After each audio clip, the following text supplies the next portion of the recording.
Eh, Damos la bienvenida a cada uno de ustedes, orientadores educativos, auxiliares, titulares, tutores y todas las personas que estamos aquí. El día de hoy tenemos con nosotros una presentación fabulosa. El taller se llama La atención se gana y la motivación se mantiene. Ay, permítanme, se me fue.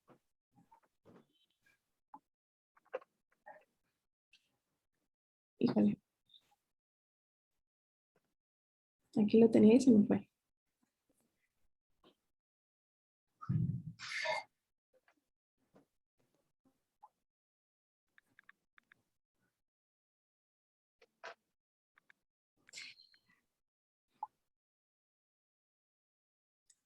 Tenemos con nosotros el maestro Diego Ernesto Ruiz Navarro.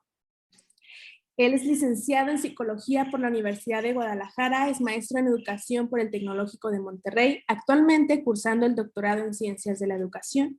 Entre su formación técnica ha cursado diplomados en áreas diversas como Psicología de Emergencias, Liderazgo y Habilidades Sociales, Psicología Forense, Negocios y Emprendimiento, Intención de Personas con Enfermedades Mentales, Intervención, Bachillerato General por Competencias, entre otros. Trabajó en la coordinación de servicios universitarios, es profesor universitario y conferencista, ha trabajado con organizaciones ciudadanas relacionadas con la salud mental, cultura de la paz y los derechos de las mujeres. Actualmente es miembro del equipo de asesores del director general del Sistema de Educación Media Superior.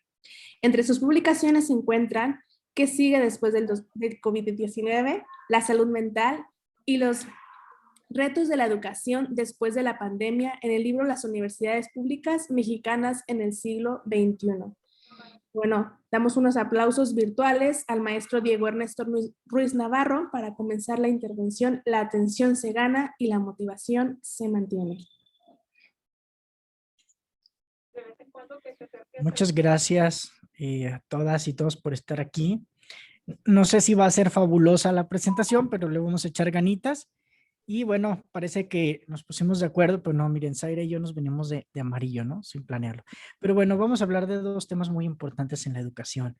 La atención, cada vez más escasa, vivimos en una cultura de bancarrota atencional, una cultura de baja tolerancia a la frustración, un mundo en el que no solamente los alumnos, todos estamos sobreestimulados y la capacidad de captar y mantener la atención son muy importantes, ¿no? Y más en un ambiente cerrado como son las aulas o incluso en este caso, pues la educación en línea y bueno, la motivación como un complemento a captar la atención precisamente de los alumnos, ¿no? Entonces vamos a usar dos herramientas metafóricas, ¿no? O sea, hay que entender que nosotros tenemos que hacer cosas para tratar de captar la atención de nuestros estudiantes porque sola en ocasiones no llega o va a haber muchos otros estímulos que van a competir con nosotros por la atención, ¿no? O sea, tenemos un celular, un smartphone que traen en sus bolsas, que tienen en sus mesas, etcétera, que vibra, que tiene sonidos, que tiene notificaciones, fotos, imágenes, y bueno, uno como docente la tiene difícil competir con eso, ¿no? Y por otro lado, bueno, vamos a usar otra herramienta o vamos a hablar de otras herramientas que nos van a ayudar a, una vez que nosotros hayamos captado esta atención, poder retenerla, ¿no? Vamos a tener una gasolina atencional o motivacional precisamente a través de varias herramientas, porque tenemos que estarla alimentando, ¿no? Hay autores que dicen que la atención no se tiene que pedir, que dicen que lo que tenemos que hacer es atrapar o secuestrar esta atención, ¿verdad? Para tratar de favorecer el aprendizaje. Entonces, eso es de lo que vamos a estar hablando. Sé que al final va a haber un espacio para preguntas, pero si alguien en algún momento quiere hacer algún comentario, alguna duda, bueno, con toda confianza, por favor, lo pueden manifestar y estaremos atentos, ¿no? Vamos, como ya lo mencionaba, a revisar estrategias para captar la atención. Vamos a hablar de cómo funciona la motivación y cómo podemos incorporarlo en el aula. Y vamos a dar algunas recomendaciones en términos, por ejemplo, de cómo diseñar los contenidos para que estos sean más atractivos y favorezcan pues, precisamente el aprendizaje de nuestros alumnos, ¿no? Hay que entender que los estudiantes no son receptores pasivos que memorizan. A lo mejor en algún momento lo fueron, pero ahorita ya no, ¿verdad? Son personas que aprenden y que olvidan, ¿sí? y dotadas de conocimientos, experiencias, sensibilidades, talentos y un gran potencial. Ya hay conocimientos previos, hay emociones en ellos y todos estos elementos van a influir en la práctica educativa y es importante tenerlos en cuenta, ¿no? Es decir, va a haber una serie de variables, me voy a dirigir en términos áulicos, ¿no? Pero sabemos que, bueno, también está el tema de la virtualidad. Pero cuando nosotros estamos en el aula frente a los alumnos, la mayoría de los docentes, o al menos muchos de nosotros, pues nos centramos en las variables meramente académicas, ¿no? En cumplir un programa, en alcanzar los objetivos, revisar todos los temas del mismo, el desarrollo de las competencias que vienen en este programa, etcétera. Y bueno, uno podría decir, pues está maravilloso, ¿no? Este es nuestro trabajo. Sin embargo, en el aula, ¿no? O en las clases, hay una serie de variables, además de las académicas, que van a influir precisamente en las académicas. Están las variables, por ejemplo, de convivencia, ¿sí? Las de atención, que es de lo que vamos a estar platicando, las de rendimiento, las de motivación, etcétera. Y si nosotros ignoramos estas variables que se dan durante la práctica educativa, pues lo más probable es que aunque nosotros no les hagamos caso, sí van a influir en los alumnos y podrán ser un factor o factores que favorecen la consecución de las variables o de los objetivos académicos o por el contrario, que los dificulten o los entorpezcan, ¿no? Entonces es importante que aunque nosotros tengamos como objetivo cumplir con metas académicas, si no consideramos las otras variables, pues probablemente no vamos a poder conseguir las metas académicas. Entonces, al hablar de motivación, de atención, de rendimiento, de convivencia y algunos otros temas más, no estamos perdiendo tiempo, ¿no? Yo sé que de repente, y hay que ser muy franco, ¿no? Pareciera como que, oye, pues es que yo tengo ya un montón de responsabilidades como docente, me exigen terminar este programa, etcétera. Y luego aparte tú vienes y me dices que también tengo que incorporar esto, pues yo sé que parece como más trabajo, pero en realidad no. Déjenme decirles que cuando nosotros trabajamos con estas variables, lo que hacemos es favorecer la consecución de los objetivos académicos. Entonces, más que una pérdida de tiempo, esto se convierte en una inversión, ¿sí? Que nos va a permitir que la tierra sea más fértil para que precisamente los conocimientos, las habilidades, etcétera, que nosotros queramos desarrollar, pues los alumnos puedan aprenderlas, ¿no? Y entonces, bueno, hay algunos autores como Hadid que hablan de la variabilidad del aprendizaje, ¿no? Y aquí retomo esto de que los alumnos no vienen en ceros y no son como personas que nada más van a estar dictando o memorizando lo que nosotros, van a estar escribiendo o memorizando lo que nosotros les digamos, ¿no? Como en algunos momentos, en algunas escuelas, de forma muy tradicional sí se creía esto, ¿no? Que el profesor era el que va a vaciar todo este conocimiento enciclopédico que él poseía en los estudiantes y que estos solo tenían que ser receptivos. Ahora sabemos con teorías constructivistas, etcétera, que no, que lo que tenemos que hacer es favorecer que ellos construyan sus propios aprendizajes. Y dentro de esta variabilidad del aprendizaje, este autor habla, dice que el 50% ya depende de los alumnos, ¿no? Hay un 30, entre 25, 30% que depende del profesor, algunos otros de la escuela, etcétera. Sin embargo, la mayor parte de esto tiene que ver con el alumno. Entonces, si no tomamos en cuenta sus condiciones, sus emociones, su motivación, su atención, etcétera, pues probablemente todo lo que nosotros hagamos pensando en que lo hiciéramos perfecto y maravilloso, pues no estaríamos compitiendo con el otro 50% que es el tema de los estudiantes, ¿no? Y entonces, bueno, vamos a hablar precisamente de la atención. Fíjense lo que dice Clark, dice, un buen maestro, como un buen actor, primero debe captar la atención de sus alumnos y entonces puede enseñar su lección. Porque si yo no capto la atención de mis estudiantes, pues difícilmente, perdón, ahorita les pongo la presentación que Lina estaba tomando una foto, ¿no? Si yo no capto la atención de mis estudiantes, pues probablemente no voy a poder la lección. Y entonces habemos algunos profesores o existen algunos profesores o profesoras que tal vez se le llegaban al aula y bueno, pues yo voy a cumplir con mi programa, ¿no? Y el que aprende, aprende y etcétera. Y entonces yo me pongo a hablar, a exponer, a dar mi cátedra, pero a veces los alumnos ni siquiera se han callado, ni siquiera están atentos, han sacado sus cosas y todo esto es muy importante tomarlo en cuenta. Entonces, bueno, vamos a hablar de la primera variable, ¿de acuerdo? La atención, acuérdense. Entonces, hay que atrapar esta atención. ¿Y qué tendríamos que hacer? Pregunta para ustedes. Bueno, aquí esto. ¿Cómo es la atención en tu clase? Supongo que todos los que están aquí en este momento son docentes, sé que hay algunos que son orientadores, tutores, pero supongo que algo general es que ustedes son docentes, ¿verdad? Entonces, a ver, pregunta, ¿cómo es la atención en tu clase? elevada, concentrada, mantenida, sostenida, ¿sí? O hay un nivel deficiente de atención. Ahorita no me lo respondan, es retórico, piénsenlo, aparte no es examen, a mí no me toca evaluar, nomás ahorita le digo al director del CEMS, ahorita que tengo reunión con él, no se crean. No, pero sí, sí vale la pena reflexionar sobre esto, ¿no? Pensemos cómo es la atención en nuestra clase. ¿Adecuada? Te les pongo más fácil, del 1 al 10. ¿Qué tan bueno crees que es la atención en tu clase del 1 al 10? ¿4? ¿5? ¿8? ¿9? Digo, esto pues, ahorita es para ustedes, pero si nuestra atención no es la adecuada, de acuerdo a este análisis ahorita muy breve que hicimos, pues valdría la pena conocer o utilizar algunas estrategias que nos ayuden precisamente a que esta atención o estos niveles de atención mejoren, ¿no? Hay algunos autores como Posner que hablan de redes atencionales, hay diferentes tipos de atención, pero lo que a nosotros nos interesa es esta atención, estos sistemas de atención que van a permitir que el alumno esté más alerta y por lo tanto más receptivo, ¿no? Entonces, primero, y así como súper básico, el profesor, ¿no? La batalla atencional inicia por la batalla visual, ¿sí? Entonces, el cómo me vea, el que me vean o vean mis materiales si estos son adecuados, es muy, muy importante. Porque si los alumnos, yo sé que luego está este mito de la PNL, de que hay visuales, auditivos, kinestésicos, etcétera. Ahora sabemos que no es así, o al menos no del todo, como de repente se planteaba.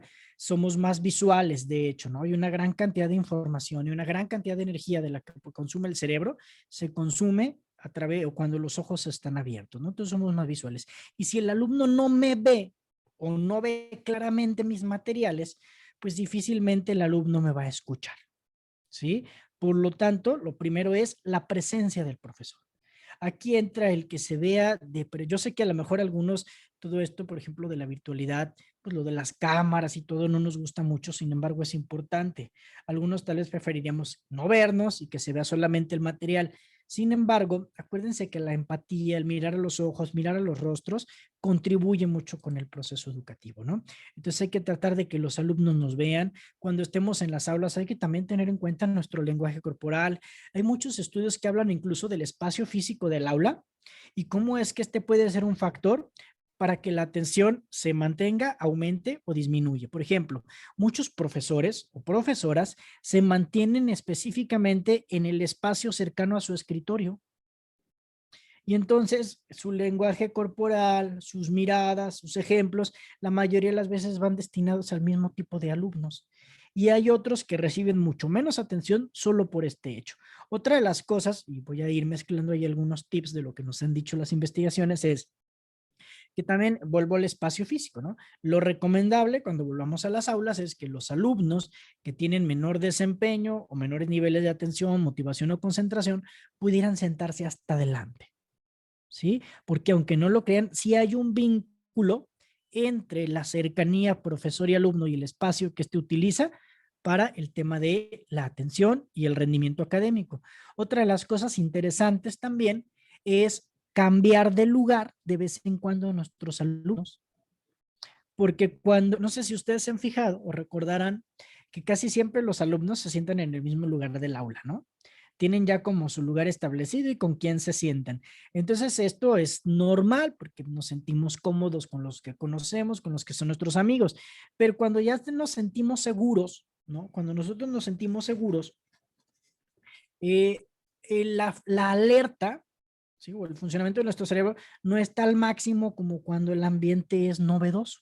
Fíjense, el cerebro es una máquina predictiva diseñada para reducir la incertidumbre del ambiente. Es decir, el cerebro quiere mantenernos con vida, ¿no? Y este cerebro que quiere mantenernos con vida, pues está alerta constantemente. Pero cuando el cerebro percibe que el entorno está seguro, desactiva algunas de sus funciones. En cambio, cuando el ambiente es novedoso, ¿sí? Cuando nos sentamos en un lugar diferente, con una persona diferente, pues este cerebro va a estar más estimulado y va a estar más alerta. Entonces, pero bueno, vuelvo al tema del profesor, ¿no? Entonces, el que el profesor tenga un lenguaje corporal adecuado, que se dirija a todos los alumnos, que lo vean claramente, que lo escuchen claramente, valdría la pena incluso revisar cómo andamos en nuestras competencias comunicacionales, ¿sí? De tal manera que esto favorezcan el aprendizaje y no que lo disminuya. Nosotros teníamos una maestra que ella se jactaba hasta de esto, decía, pues es que yo tengo voz en la facultad, decía, yo tengo voz de trance, ¿no? Y ella misma decía, o sea, sin tratar de cambiar, pues mi voz es de trance, así es que a mí no me importa si se duermen. Pues imagínense, ¿no? O sea, pues me da permiso, duermo, ¿no? Y de repente pasaba, sobre todo las clases eran muy temprano, se apagaba la luz, ponía un PowerPoint con mucho texto, pues era la fórmula perfecta para dormirte cómodamente en clase, ¿no? Y la profesora no te decía nada porque ella misma decía que su voz era de trance, imagínense. Pues no, nosotros tenemos que también buscar modificar o mejorar nuestras competencias comunicacionales. Esto va a ayudar mucho.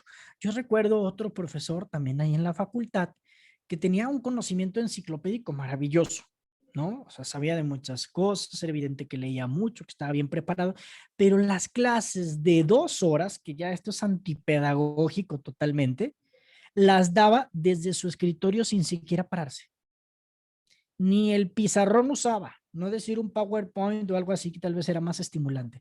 Y entonces era pesadísimo seguir sus clases, porque parecía recital, ¿no? El monólogo del profesor, bla, bla, bla, bla, bla, y luego un tono de voz no muy adecuado, con una velocidad lenta y un volumen bajo, bueno, pues tampoco contribuía mucho, ¿no? Entonces esto tiene que ver desde las propias competencias, habilidades y presencia de el docente y cómo estas van a impactar en el desempeño de nuestros alumnos, ¿no? La presencia del docente.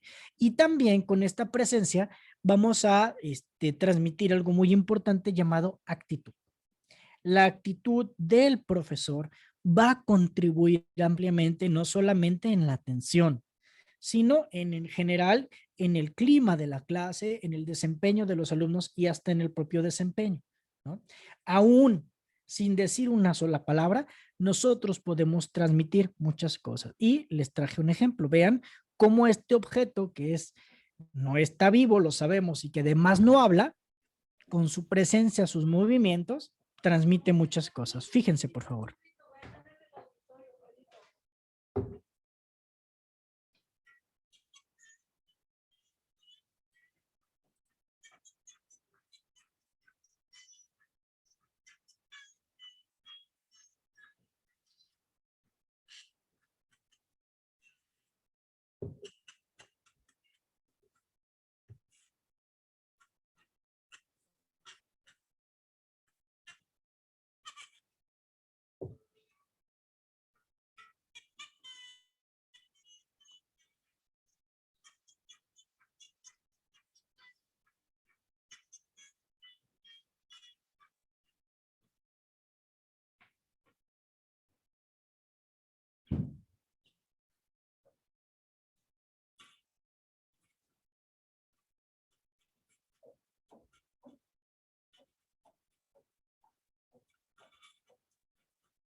Bueno, ¿se fijan cómo este muñequito puede transmitir muchas cosas? Imagínense todo lo que nosotros podemos transmitir. Y esta transmisión puede ayudar o puede perjudicar. Hay que recordar también lo que decía Paul Václavic, ¿no? En sus axiomas de la comunicación. El primero de ellos es imposible no comunicarnos. Nuestros movimientos, nuestra postura corporal, nuestros silencios comunican cosas, ¿no? Y entonces procuremos utilizar esta presencia a nuestro favor. ¿No? Estrategias o que nos sirve para captar la atención. Bueno, un soporte visual como esto, ¿no? A mí de repente echan carrilla, dicen, es que pareces como el club amigos de cositas, ¿no? Porque luego uso muchos materiales, etcétera, pero me ayuda porque también tiene que ver con diferentes tipos de estímulos que ahorita vamos a ver más adelante. Usar un soporte visual. Yo, por ejemplo, ayer hablaba de la educación socioemocional y traía una playera con un corazón y un cerebro, ¿no? Hasta eso te puede ayudar. Entonces, puedes usar artefactos, puedes usar ropa, puedes usar un video, puedes usar una foto, etcétera, ¿no?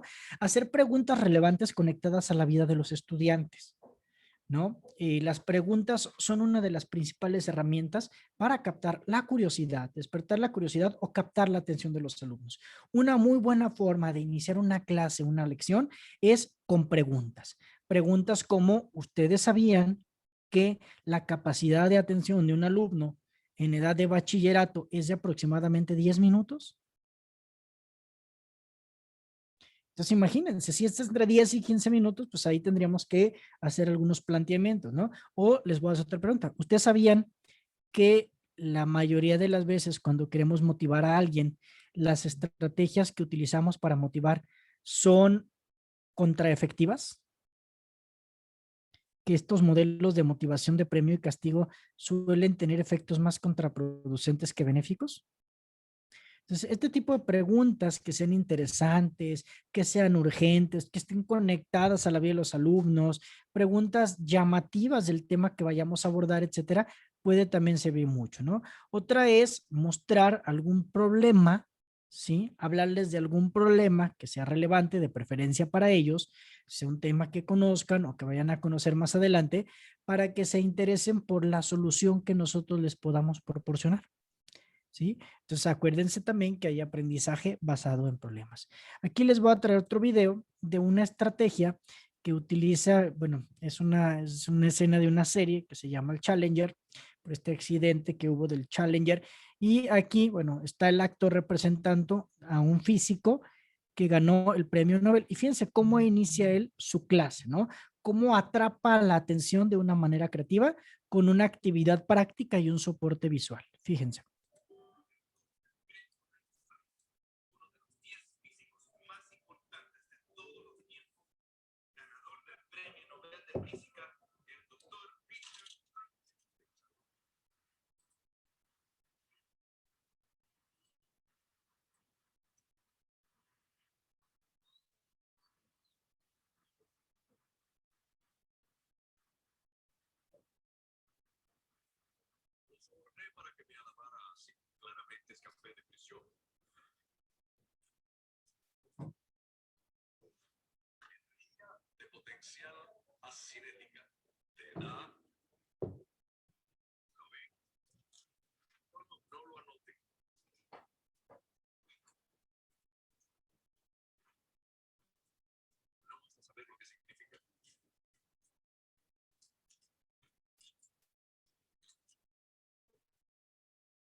¿Se fijan? O sea, desde que entra con una bola de boliche, pues llama la atención, ¿no? ¿Para qué carajos trae esa bola? A mí de repente eso me pasa, voy con mis locuras, llego con mis cosas y entonces ellos mismos, sin que yo les pida, a ver, préstenme atención, por favor. Oye, ¿ya viste lo que trae el profe? O te preguntan, ¿no? Abiertamente, cuando hay más confianza, oiga, profe, ¿y eso qué es? Oiga, profe, ¿qué vamos a hacer? ¿No? Y entonces, si ustedes estuvieran en la clase de este personaje, pues al menos a mí sí me llamaría la atención, ¿para qué trae esta bola, no? Porque además usa otras estrategias que vamos a ver más adelante, el humor. El humor también es fundamental, es un lubricante social y crea un buen ambiente socioemocional en la clase, lo cual favorece la motivación y el aprendizaje. Pero luego además es contraintuitivo. Otra de las cosas que le gustan mucho al cerebro, aunque le producen cierto nivel de ansiedad, son las disonancias cognitivas, son las contradicciones, cosas que están ahí cuando no deberían de estar. Él llega, empiezan a notar y ¿qué es lo que les dice? No, no, no, no anoten, ¿no? Entonces uno dice, ah, caray, un profe que me está diciendo que no anote, pues saca de onda, ¿no? Pero eso es muy estimulante para el cerebro, ¿no? Entonces, él usa un soporte visual, hace una demostración. Incluso a mí me gusta mucho este video porque les dice, a ver, espérense, no la anoten. Da la demostración, dice, ahora ya la pueden anotar porque ya entendieron de qué se trata, ¿sí? Que ese es otro de los elementos fundamentales y que vamos a profundizar mucho hoy, la pertinencia del conocimiento de los estudiantes, ¿no? Entonces, bueno, aquí ya vemos algunas estrategias que nos van a ayudar a capturar esta atención, porque de gratis la tenemos difícil, porque ya tienen otros estímulos que pueden ser mucho más atractivos que nosotros, ¿verdad? Entonces, bueno, se trata de, dice este comunicador político, ¿verdad? Pero ahorita nos vamos a tomar en cuenta lo que dice. Se trata de engancharles y darles una excusa para que se queden. Lo demás es añadido, ¿no? Yo no creo que en educación lo demás sea añadido, pero la primera parte me parece bastante relevante, ¿no? ¿Ustedes creen, en el caso del video que acabamos de ver, creen que no le van a prestar atención a lo que sigue? Pues desde luego, ¿no? Porque lo presentó de una manera interesante y relevante. Aunque ya no vaya a ser ninguna otra dinámica o actividad, ya nos enganchó. Y a lo mejor hasta el esperar ver si da otra demostración o sea algo más, pues va a permitir que los que estén ahí estén atentos. Entonces, primero, ¿qué tenemos que hacer? La atención se atrapa, hay que atraparla. ¿Cuántas veces muchos de nosotros, me incluyo, es de, a ver, ya pongan atención, a ver, atentos? Pues lo ideal no es pedirla, es atraparla, secuestrarla, así dicen algunos autores, ¿no? Uno de los autores que les voy a recomendar, al final les voy a pasar bibliografía, es James Lang. Acaba de sacar su último libro, precisamente todavía está en inglés, se llama Distraídos, ¿no? Que él junto con Ken Bain, que es otro autor que vamos a revisar, pues ha estudiado mucho cómo mejorar la docencia, ¿no? Ken Bain tiene uno de mis libros favoritos que se llama Lo que hacen los mejores profesores universitarios. Entonces, bueno, habla de esto. Hay que enganchar a nuestros alumnos, hay que atrapar su atención, pero posteriormente tenemos que mantenerla. ¿Dudas o comentarios hasta aquí? ¿No? ¿Todo bien? Bueno, yo tengo entonces una pregunta para ustedes. ¿Qué es lo que tenemos que hacer al iniciar la clase? O al iniciar una clase. Yo quiero contestar. Adelante. Como dice, lo primero que tenemos que hacer pues es eso, mantener su atención y como usted está diciendo, engancharlos. Engancharlos significa, Carlos.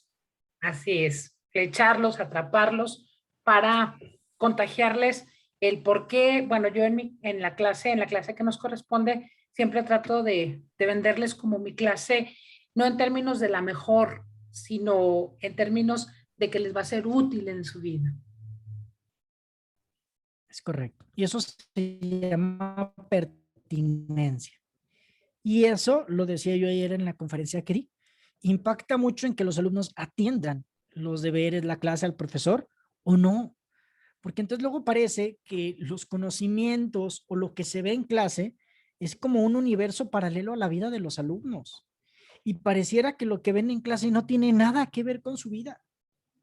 Lo que les preocupa, lo que les interesa son otras cosas y entonces pues su mente va a estar en lo que le preocupa, les interesa lo que desean, etcétera. Es normal, ¿por qué? Porque son humanos y esto nos pasaría a cualquiera de nosotros. Y ahorita vamos a hablar nuevamente de la pertinencia, ¿no? Muchas gracias, Cristina. A ver, otra pregunta. Ahora voy a hacer otra estrategia. A ver, Gabriela, ¿cómo puedo yo captar la atención? Dime algún ejemplo.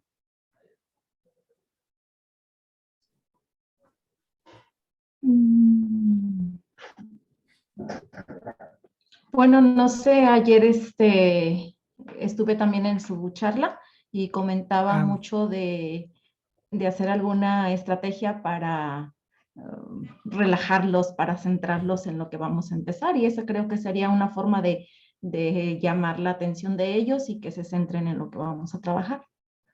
Así es, maravilloso, ¿no? Dar un espacio previo a la lección, previo a lo teórico o incluso a las actividades, para que ellos puedan centrarse plenamente en ese momento y en ese lugar.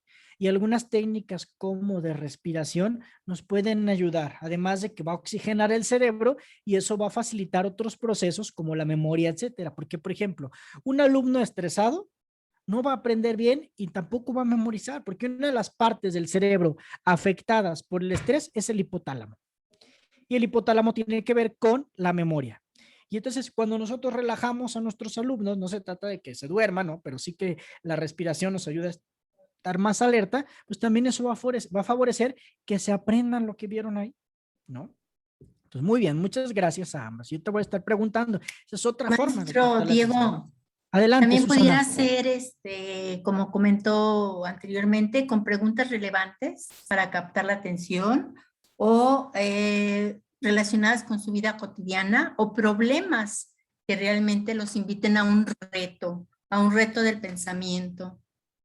Desde luego, o sea, de veras, plantearles problemas y ellos busquen cómo resolverlos. Por ejemplo, otra de las formas de despertar la curiosidad, acabo de recordar, y yo lo aplico, nomás ahí, luego por eso me odian los docentes que van antes de mí, pero se sabe que si nosotros podemos despertar la curiosidad por lo menos una hora antes de que vean la lección, eso ayuda mucho. Entonces nosotros tenemos, por ejemplo, grupos de WhatsApp, digo, yo sé que es diferente, a lo mejor hay quien no los tiene, pero yo los tengo, y de repente una hora antes de la clase les digo, hoy vamos a ver cómo resolver el estrés en estudiantes universitarios.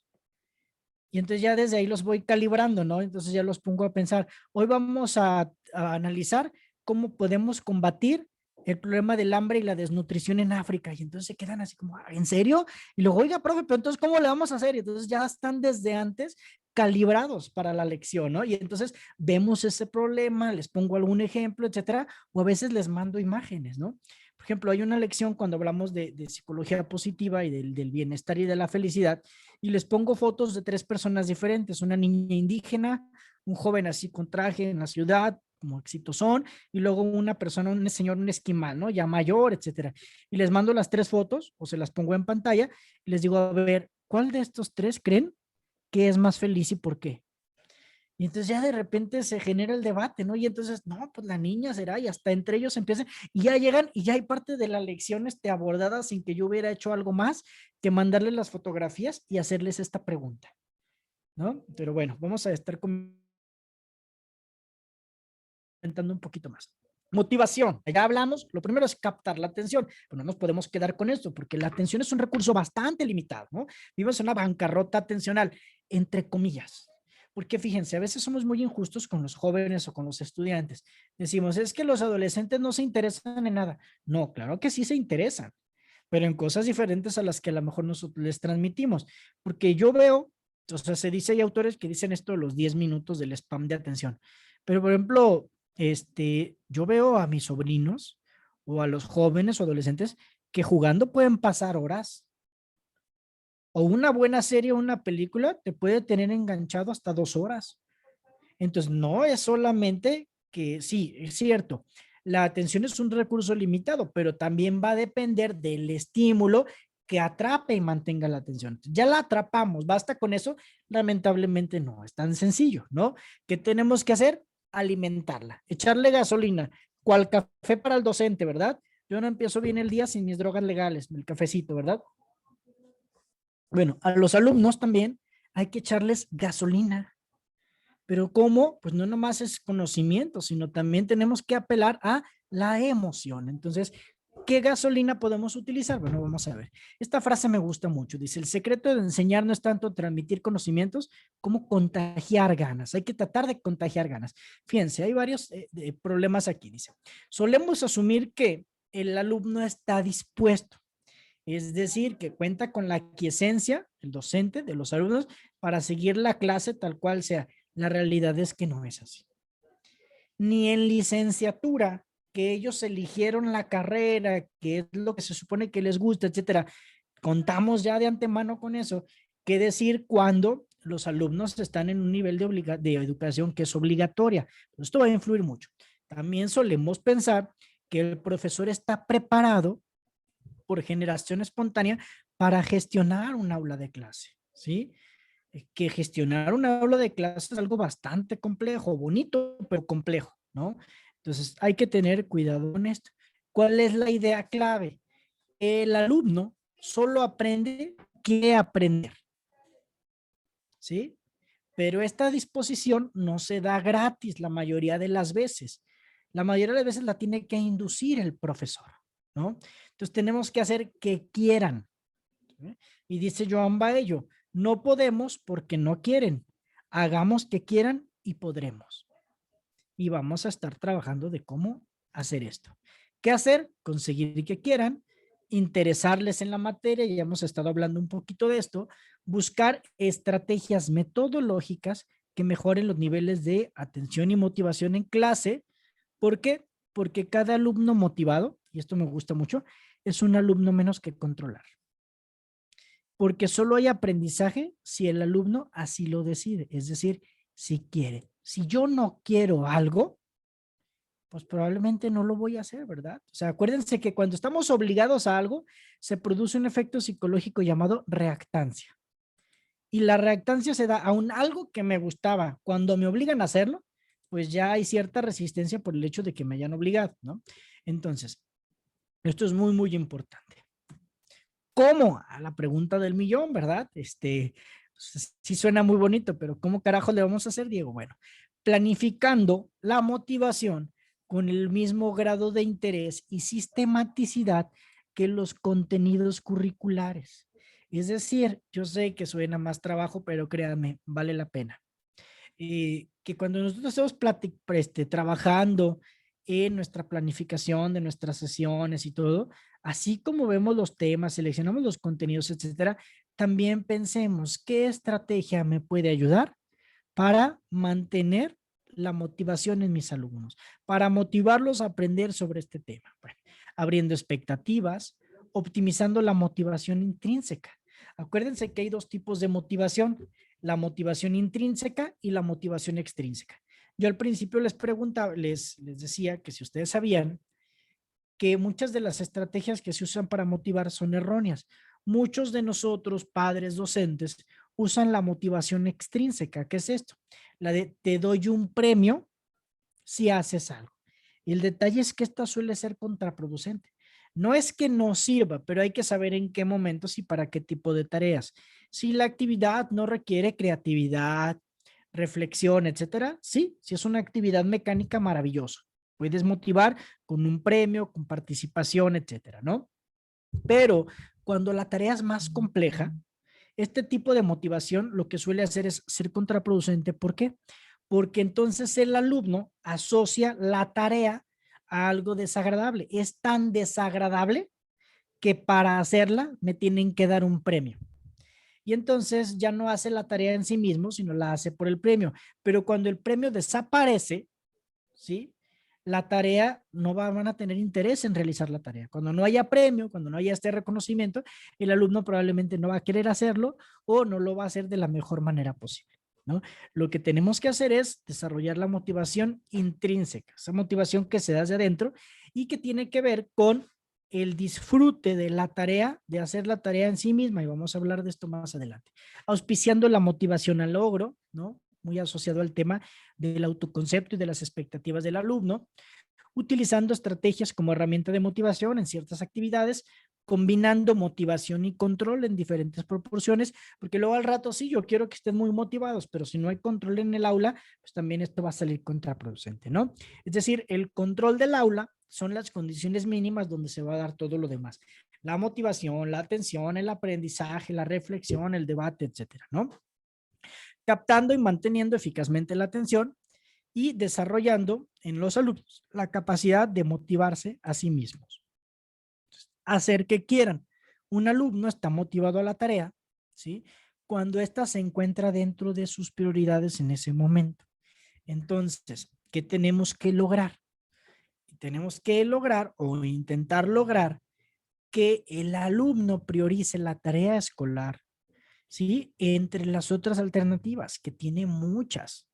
Tiene amigos, tiene Netflix, tiene WhatsApp, tiene Instagram, tiene TikTok. O sea, hay un montón de cosas que ya lo están estimulando y desde luego es difícil competir con estas, ¿no? Y digo competir, no pelearnos, porque también estas pueden ser útiles, ¿no? Yo también las podemos utilizar para la docencia. Estas es hablar en el idioma de los alumnos. Por eso dicen que son nativos digitales y que los profesores somos inmigrantes digitales, ¿no? Y se nos nota en el acento cuando no hablamos en el mismo idioma ya tecnológico de los alumnos, ¿no?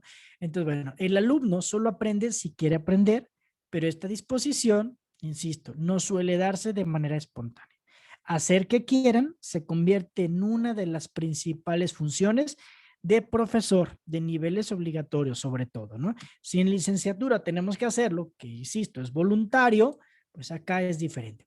Dice, cualquier profesor quiere dar clases en condiciones favorables, pero estas no se crean solas. Las crean el profesor y sus alumnos, conformando conjuntamente una determinada atmósfera o clima de clase. No lo tenemos que hacer nosotros solos, hay que involucrarlos. ¿Sí? Hay que preguntarles qué de los temas que vamos a revisar en el programa les llama más la atención. ¿Sí? ¿Cuál creen que les pueda servir o sea más urgente en su vida? ¿Sí? ¿Qué les gustaría aprender al respecto del tema? Y esto, fíjense, los alumnos no están acostumbrados a que les preguntemos esto, pero cuando lo haces y lo integras, se logran cosas muy interesantes. Yo en mi sesión de inducción, aparte de presentarnos, les digo cuántas horas, cómo vamos a trabajar, etcétera, etcétera. En la última diapositiva les digo, ¿y qué quieren aprender ustedes? Y se sacan de onda, porque no están acostumbrados a que un docente o una docente les pregunte, ¿qué te gustaría aprender? Y es muy interesante porque si les das la oportunidad, ellos te pueden proponer cosas bastante interesantes, ¿no? Y nos pueden ahorrar hasta chamba en ese sentido. Y ellos te pueden ayudar a construir estas lecciones, ¿no? Las puedes hacer en conjunto. Si hay un tema que le llame la atención a alguien que te lo haya propuesto, le puedes invitar y lo pueden exponer, por ejemplo, juntos. El juego de roles y la exposición también es muy buena. Nada más no hay que abusar porque luego hay compañeros docentes, que eso no pasa en la UDG, que creen que dar clases es poner a exponer a los alumnos todo el semestre. Digo, ya, aunque sea compárteles el cheque, ¿verdad? Yo sé que no alcanza para mucho, pero pues si ya los te estás poniendo a hacer tu chamba, claro está que la exposición es una herramienta maravillosa, pero no, hay que abusar de la herramienta, desde luego, ¿verdad? Entonces, bueno, ¿qué opinan de lo que vamos comentando hasta aquí? ¿Están de acuerdo? ¿No están de acuerdo?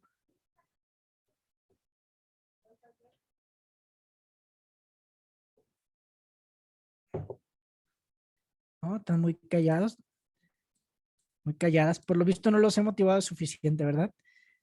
No, Me voy maestro, a esforzar que es más. A ver, interesante lo que usted está comentando, en donde tenemos que trabajar esa motivación extrínseca para que por sí solo el alumno pueda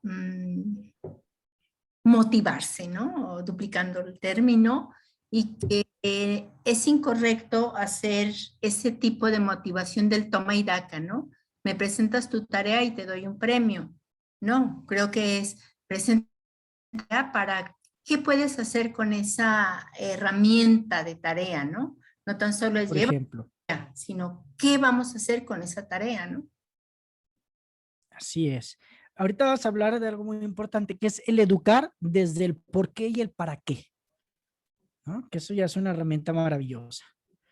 Bueno, vamos a, idea clave. Una de las misiones del profesor es crear disposiciones favorables. Si no, sobraríamos, porque Google tiene más información que la que nosotros poseemos. Y entonces más les dimos, a ver, pues estos son los temas, tú búscalos y ya. Pues no, el docente tiene otras funciones, entre ellas crear estas disposiciones. De lo contrario, no seríamos necesarios los docentes.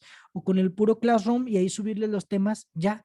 Y sabemos que no es así, sabemos que el valor del profesor es trascendente y es fundamental. Y una de estas labores es crear estas disposiciones. No nomás se trata de que hagan las cosas, sino que estén motivados a hacerlas. Eso sería lo ideal, ¿no? Y existen precondiciones. Algunas pueden ser favorables, por ejemplo, ciertas materias.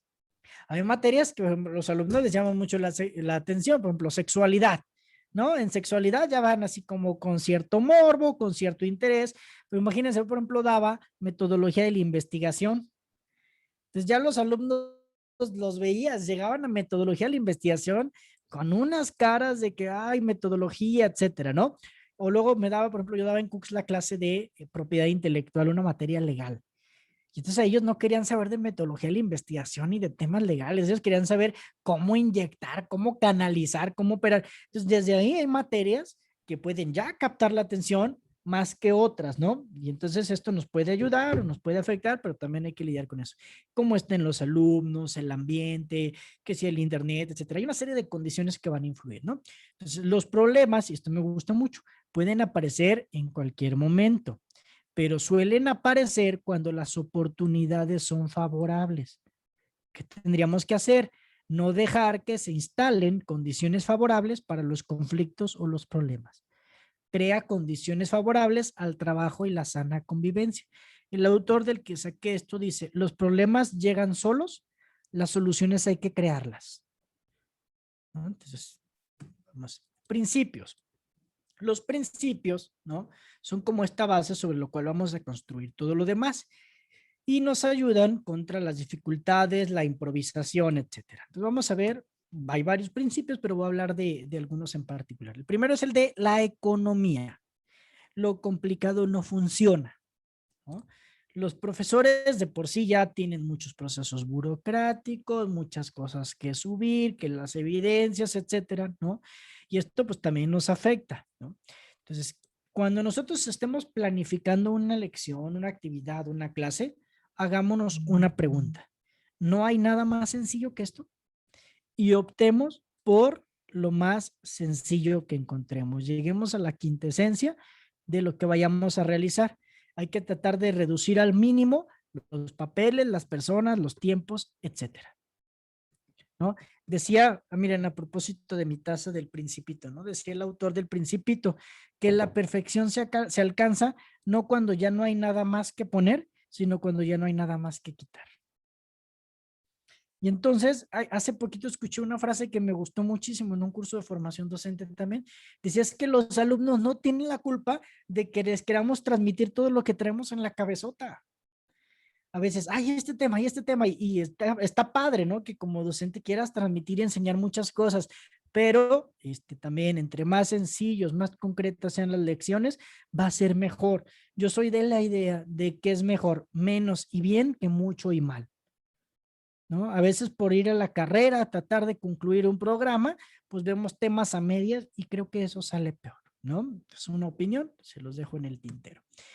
Segundo principio, eficacia. Una estrategia es eficaz cuando evita o resuelve problemas. Y si no evita o resuelve problemas, sustitúyela por otra.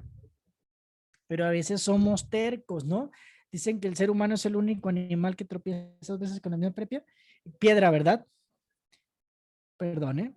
Es que no están para saberlo ni yo para contarlo, pero al ratito va a venir el subsecretario de Educación Pública del país, aquí al CEMS, y tenemos un eventillo. Pero bueno, aplica estrategias eficaces y elimina rituales inútiles, ¿no? Muy vinculado a lo anterior.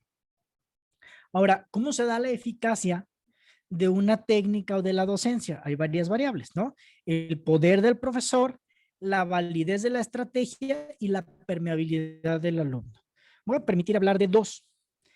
La estrategia o técnica que nosotros utilizamos puede ser la mejor del mundo, pero si tú como profesor no tienes poder de ejecución, la estrategia no te va a servir aunque sea la mejor del mundo. Pero por otro lado, puedes tener una estrategia que tal vez no sea la mejor, pero si tienes la habilidad o la influencia para ejercerla, te podrá servir muy bien. Entonces, no solamente piensas en la técnica o la estrategia, volvemos a las competencias. No solamente es importante considerar técnicas o estrategias, sino también es importante cómo es tu habilidad o tu poder de ejecución. Y aquí viene una idea guía, dice, valora si tienes poder sobre tus alumnos y si no tienes poder, no busques estrategias, busca mejorar tu poder o tu influencia primero, ¿de acuerdo? Porque un profesor con una buena nivel de influencia, aunque su estrategia, repito, no sea la mejor, le podrá servir. En cambio, uno que no tiene este poder de ejecución, aunque elijas la mejor estrategia, no te va a servir. Es como los chistes, ¿no se han fijado? Que hay personas que la forma en la que te cuentan un chiste, aunque el chiste sea malísimo, desde que te lo están contando ya te estás riendo.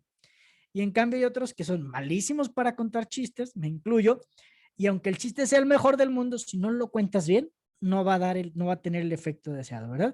Bueno, lo mismo pensaríamos aquí. No basta solamente con las estrategias. Ya había hablado yo un poco de la motivación intrínseca y la motivación extrínseca, ¿de acuerdo? Hay que buscar que estén motivados a hacer las actividades por sí mismos. Muchas gracias. ¿Ven? Es que necesitaba más combustible del que les decía, ya hay más cafecito. Entonces, bueno, hay un autor, ayer lo mencionaba para los que estuvieron el día de ayer, se llama Mijail Csikszentmihalyi. Mijail Csikszentmihalyi, que hasta la fecha, después de años de leer este señor, todavía no sé cómo se escribe su apellido, porque parece trabalenguas, él hablaba de experiencias autotélicas. Él hablaba de la importancia que tiene el implicarnos en una tarea. Esta tarea tiene que ser retadora, ¿no? Entonces, este reto, además de ser precisamente eso, algo que tenga cierta implicación, que requiera de las habilidades de los estudiantes, ¿sí? También tiene que ser interesante para ellos, ¿no? Entonces, plantearnos retos es una estrategia muy buena para motivar a los alumnos. Genera un reto o activa, ¿no?, las áreas de recompensa del cerebro. Entonces, sí, hay que hacerlo, ¿no? Por ejemplo, una dinámica, un buen reto, que esa es la primera parte, ¿no? La segunda es cuando ya están realizando la actividad y la tercera se da una gratificación, pero no por el resultado o el premio, sino por haber hecho la actividad en sí misma. Y esto es muy, muy importante y tiene que ver, aquí me voy a centrar, fíjense, en una parte del cerebro que es el sistema límbico. ¿Cómo podemos ayudar al aprendizaje emocionando a nuestros alumnos? Otro de los libros que les recomiendo se llama Aprendizaje Emocionante. Hay un autor, Francisco Mora, que tiene otro libro que también les recomiendo que se llama Neuroeducación.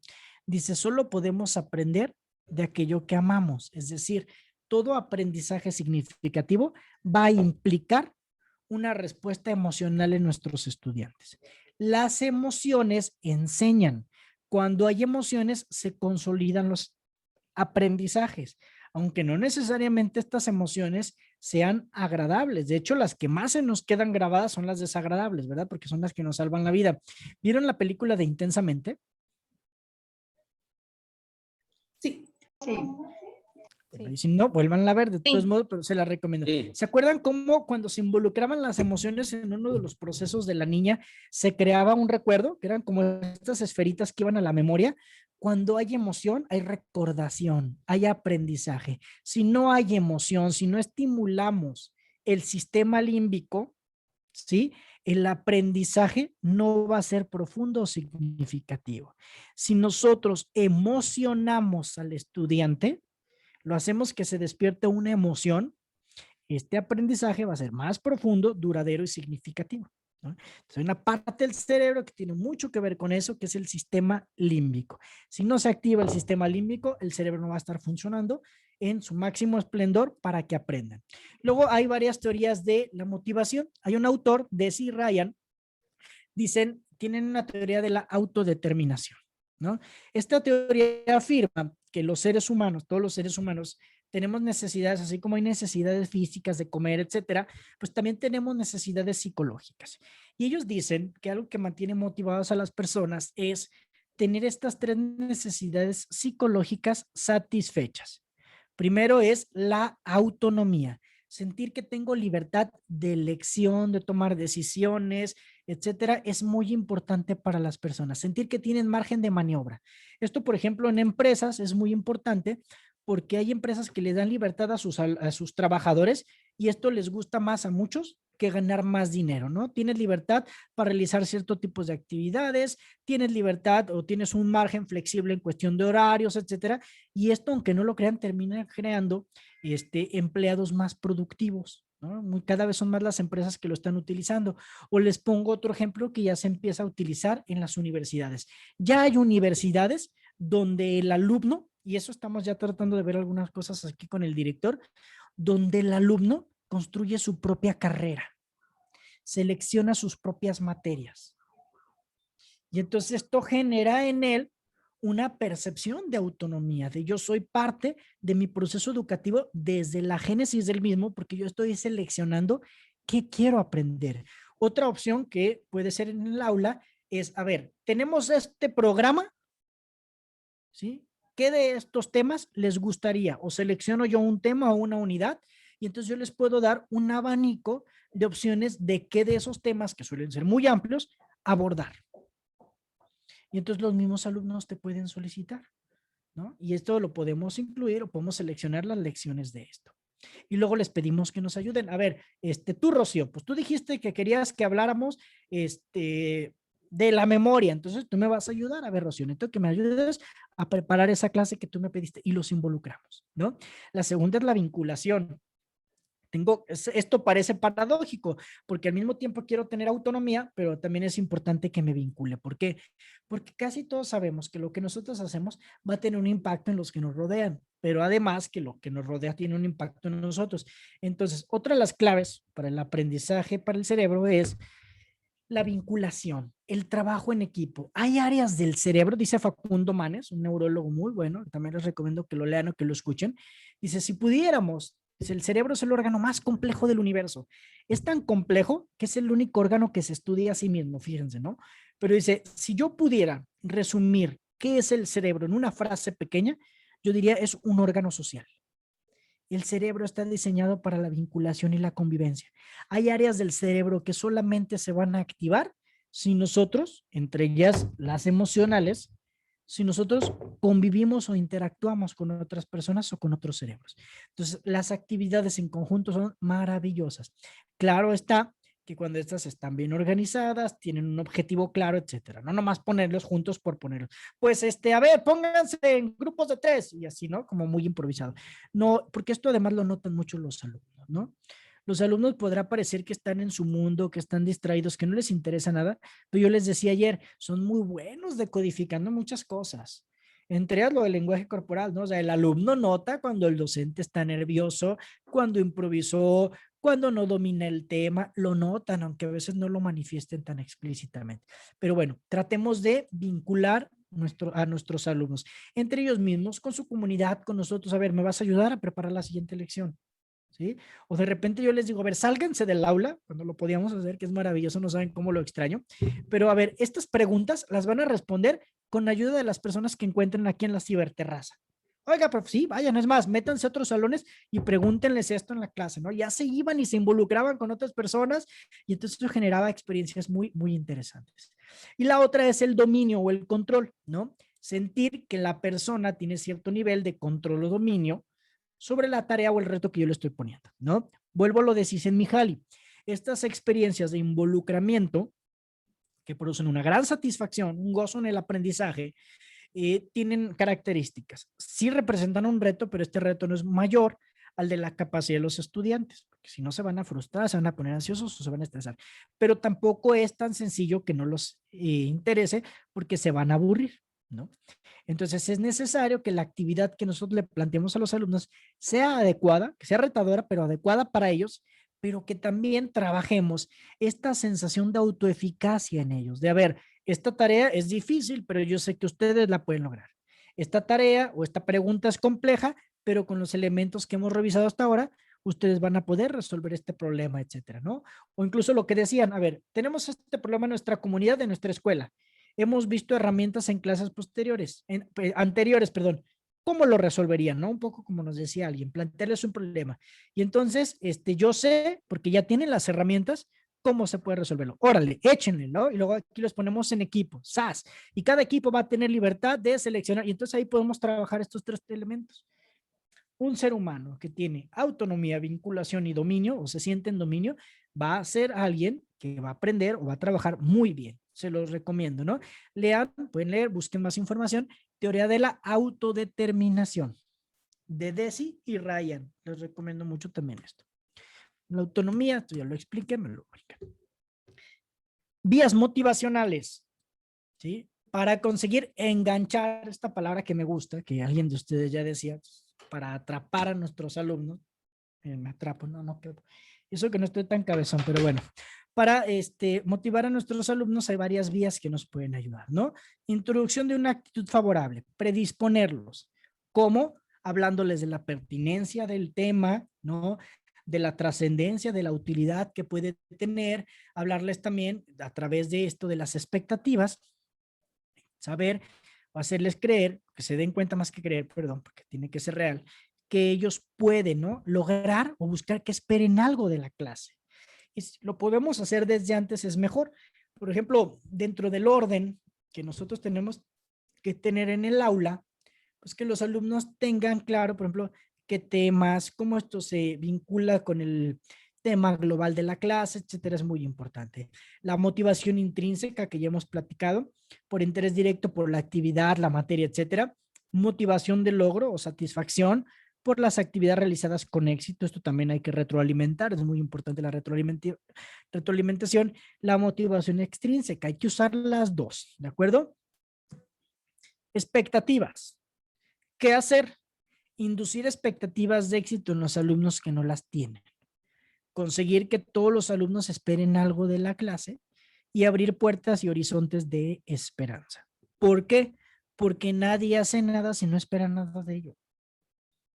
¿O a poco ustedes sí? No, somos seres humanos y nuestros alumnos también, aunque a veces se nos olvida, ¿verdad? Entonces, porque la esperanza es lo que mueve a la acción. ¿Cómo? Planteando a cada alumno objetivos factibles para ellos. Acuérdense que hay diferentes objetivos de aprendizaje. Hay objetivos por el logro, por el resultado, hay objetivos por el esfuerzo. Miren, yo les voy a platicar algo que fue muy interesante y muy retador para mí. Este semestre tuve, y no me avisaron, pero tuve un alumno con parálisis cerebral.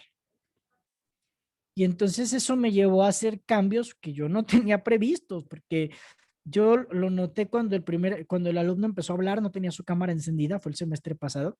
Y entonces desde que hablo dije, este alumno tiene algo, ¿no? Ya después averigüé y tenía parálisis cerebral. Y esta parálisis cerebral, pues tenía dificultades para comunicarse, hacer muchas cosas. Las tareas escritas no las podía hacer. ¿Sí? Entonces, ¿qué hacía él? Audios, grababa audios de lo que leía o del tema o de la reflexión. Entonces, ¿hay un déficit en las actividades de ese alumno a diferencia de sus compañeros? Sí, y no era su culpa. Entonces, ¿qué tenía que hacer yo? Claro, además de evaluar que la tarea estuviera bien hecha, etcétera, y que cumpliera con los requisitos, tampoco se trata de permitir todo, porque eso también es contraproducente para el alumno. Ay, pobrecito, ¿verdad? No. O sea, a ver, estas son las actividades, pero también, ¿qué puedo hacer además de valorar el resultado? Pues valorar el esfuerzo. Y si tú te pones a revisar el esfuerzo que implica para uno u otro, y no solamente el resultado, esto te puede ayudar para compensar algunos criterios de acreditación.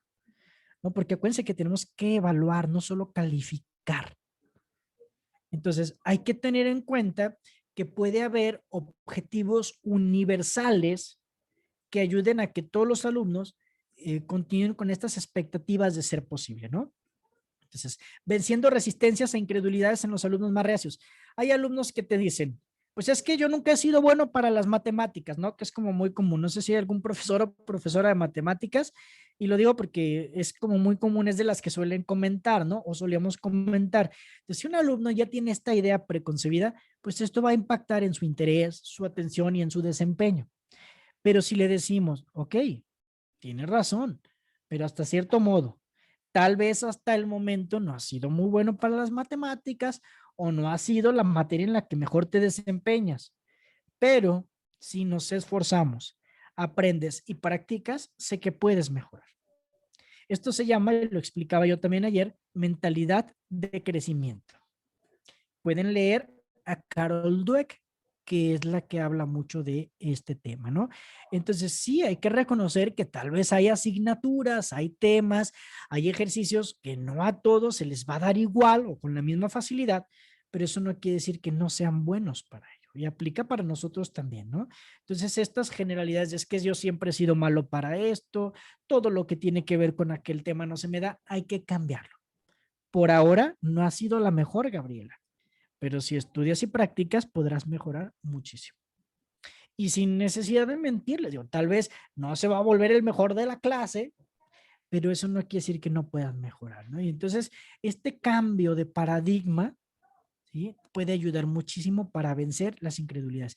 Yo les decía, a ver, es que la metodología de la investigación, perdón que me ponga como ejemplo, pero me pasaba mucho ahí con esa materia, pues no es aburrida. ¿Quién les dijo? No, o la filosofía, ¿no? Que a mí me encanta la filosofía, pero lamentablemente las pocas clases de filosofía que tuve fueron pésimas. Pero entonces, por ejemplo, decía, es que no es la asignatura la que tiene la culpa. Ahorita vamos a ver otro video, ¿verdad?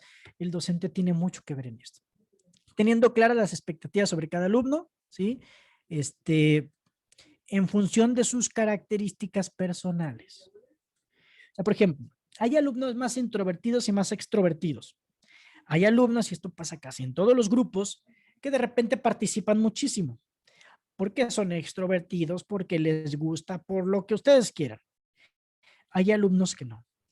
Pero si hay un alumno que a pesar de su personalidad, de que no le gusta, yo noto que está haciendo un esfuerzo por participar y ser más activo, esto se tiene que valorar y reconocer, ¿sí? Porque tal vez el esfuerzo de participar para un alumno tímido o introvertido es nivel 5. En cambio, para un alumno extrovertido, el esfuerzo por participar va a ser nivel 1. Y entonces esto tengo que tomarlo en cuenta, ¿no? Para que se motiven y quieran seguir haciéndolo. Las expectativas y el rendimiento están altamente ligados. Estas expectativas reflejan lo que el alumno o lo que se espera de cada alumno. No sé si han escuchado hablar ustedes del efecto Pigmalión. Este efecto de tratar a los alumnos no como lo que son solamente, sino lo que pueden llegar a ser. Y si esto lo transmitimos, tiene efectos también significativos. Hay algunas investigaciones que hablan al respecto de esto, ¿no? Que, por ejemplo, les ponen una tarea a los alumnos y les dicen, ¿no? Hay un grupo control y un grupo experimental, o les dicen, a ver, este problema que te voy a poner es muy difícil, ¿no? Prácticamente nadie lo ha podido lograr. ¿Y qué creen? Pues esto influye y los alumnos generalmente no lo logran. Pero si tú les dices a los alumnos, esta actividad es bastante sencilla, casi todo lo pueden lograr, esto influía también en el resultado y no se les hacía tan difícil. O sea, estaban medio jugando con el cerebro los alumnos, pero hay que inducir esto, ¿no? El efecto Pigmalión, que viene ahí de la mitología, ¿no? Lo toman. Mi combustible, perdón, ¿ya ven? Es que hay que hacer lo que predicamos, ¿verdad? Bueno, permiten explicar por qué los alumnos se deciden o no a realizar algunas tareas. Solo los que esperan tener algún tipo de satisfacción, que tienen algo que ganar, ¿sí? Se sumergen en la actividad escolar.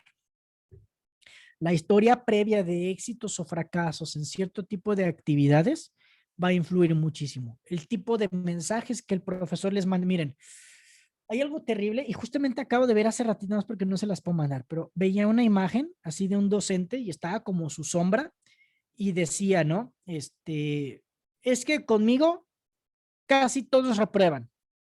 Y así decía como la sombra decía como en el fondo, mal docente, ¿no? Estos docentes que ya desde el inicio dan este tipo de mensajes, es que conmigo nadie va a sacar 100, conmigo, etcétera, pues no son mensajes muy alentadores. Insisto, no estoy diciendo que debemos regalar la calificación ni nada, no me estoy yendo, todos los extremos son malos. Pero este tipo de mensajes al inicio, pues no son muy alentadores y no son muy útiles. ¿De acuerdo? O sea, una cosa es decir, esta materia tiene su complejidad, no es sencilla, pero si todos nos ponemos atentos y trabajamos juntos, podremos acreditar satisfactoriamente y aprender lo necesario. Fíjense qué mensaje tan diferente. Y no estoy minimizando la importancia del tema o la complejidad que puede llegar a tener, pero sí la forma en la que lo transmito, pues va a influir muchísimo, ¿no? Recuerden, nunca vamos a partir desde cero. Los alumnos tienen expectativas positivas o negativas y esto también hay que explorarlo. Yo, por ejemplo, después de cada sesión en el classroom o a veces en persona, cuando eran las aulas, les daba un espacio para que pusieran sus expectativas sobre el curso. Y de verdad trataba de incorporarlas. Y esto los alumnos se sienten tomados en cuenta. Lo puedes decir explícitamente o simplemente incorporarlo, pero ellos lo notan, ¿de acuerdo? Abrir las puertas, inducir expectativas donde no las hay. Hay que ayudar a que crean que pueden. Porque si creen que pueden, lo más probable es que van a poder. Si no creen que pueden, lo más probable es que no van a poder, ¿de acuerdo? Entonces, esto es muy importante. La motivación al logro, bueno, es el deseo de tener éxito y alcanzar una buena actuación en situaciones que suponen un reto, aumentando de esta forma la estimación sobre la propia valía, ¿no? Entonces, acuérdense también de cómo todo esto se va conectando con lo de la atención, el tipo de actividades. Si nosotros ponemos retos y los alumnos lo superan, se van a sentir todavía más valiosos. Esto está muy ligado al autoconcepto, ¿no? La percepción de la propia capacidad es fundamental. Otro autor muy bueno para esto se llama Albert Bandura con sus teorías de la autoeficacia. autoeficacia y autoeficiencia, si nosotros podemos inducir esto en nuestros estudiantes, no solo van a tener buenos resultados en mi clase o en mi asignatura, sino en general en la vida. Y fíjense qué valioso es todo esto, ¿no? Continuamos. Factores que influyen en la motivación: el nivel de aspiración que tengan nuestros estudiantes, el nivel de esfuerzo, ¿sí?, que ellos implementen en cada una de las tareas, de las sesiones, etcétera. Cada alumno tiene una determinada capacidad de liberar esfuerzo en una tarea determinada. Y este esfuerzo va a depender de varias cosas, ¿no? De la expectativa de tener éxito en la tarea o no, de tener algún tipo de recompensa y el valor subjetivo que le den las recompensas. Hay alumnos que el tener 10 es bueno, pero hay otros alumnos que el profesor te diga, oye, pues hiciste muy buen trabajo, se ve que eres muy hábil para este tipo de asignatura o este tipo de temas. O sea, eso para el alumno puede tener un valor muy, muy interesante. Yo les platicaba ayer, y se las recomiendo también ampliamente, la serie de Merli, esta serie de Netflix, en el que es un profesor de filosofía precisamente, y había un alumno que lo asocio mucho a esto. Bueno, los que la vieron, hay un alumno que era como el güerito, el guapo de la clase, el galán, etcétera, que cuando llega Merli, este nuevo profesor, al instituto, hay otro alumno que le dice, nomás cuídate de fulanito, porque es malo y nunca toma notas. Pues ya desde ahí, fíjense, la predisposición, ¿no? Y luego el alumno, ya con esta etiqueta que él mismo tiene y conoce, cuando llega al aula le dice al profesor, yo no tomo notas en ninguna clase, ¿no? Pero hay una parte en la segunda temporada en el que este alumno tiene que dejar de ir a la universidad porque aparte ha repetido el semestre 2 veces, y tiene que dejar de ir a la universidad por trabajar y ayudar a su familia, en el que Merli va y lo busca, ¿no? Le dice, es que yo quiero que vuelvas a mi clase porque eres bueno para filosofía. Le hace la forma en las preguntas que haces, la forma en la que argumentas, etcétera, se ve que se te da, y él dice, es que él es mi mejor alumno de la materia filosofía, ¿no? Y esto tiene un impacto bastante significativo en este chavo y vuelve a la clase, digo, ya independientemente de la fantasía de la serie, pero se las recomiendo mucho, ¿no? Entonces, fíjense el impacto que puede tener un profesor en el desempeño de los alumnos. Si en cambio yo le digo, ¿no? A Susana, perdón, Susana, ay, Susana, no, pues la física no es lo tuyo, mejor pues échale ganas en otras materias. Pues imagínense lo devastador que eso es para Susana o cualquier alumno al que se lo digamos. A lo mejor es cierto, tal vez, pero sí hay que cuidar mucho lo que comunicamos. Las experiencias pasadas, las estrategias de aprendizaje que utilicen, en ocasiones hay que enseñarle a los alumnos estrategias de aprendizaje, que bueno, ahí hay varios temas, libros que también podemos recomendarles, el valor y la utilidad de las tareas. Si se fijan, hacemos mucho hincapié en esto. Miren, la motivación tiene que ver con varios elementos. Primero, bueno, ahorita voy a hablar de esto. Propiciar experiencias de éxito. Emitir mensajes que transmitan al alumno la sensación de competencia. Acuérdense que es competencia ser competente, ¿sí? Tener cierto nivel de pericia en algo. Lo que estás intentando, dice, lo que estás intentando, que es lo más difícil, muy bien, sigue así, esto cada vez va mejor, etcétera, son buenos mensajes que podemos, lo estás intentando, perdón, ahí hay un error. Lo leí mal, ¿no? Son mensajes que podemos dar a los alumnos para que sigan adelante. Abundar en las actividades autorreforzantes. ¿Qué significa esto? Que busquen más la motivación para una actividad concreta. Plantear tareas con nivel de dificultad diferentes, adaptadas a las diferentes capacidades existentes en clase. Si tú toda la clase, toda la sesión, todo el curso, lo das con la misma técnica, la misma estrategia, pues a lo mejor va a estar bien para cierto tipo de alumnos, pero no para los cuales esa estrategia o técnica no es la más favorable.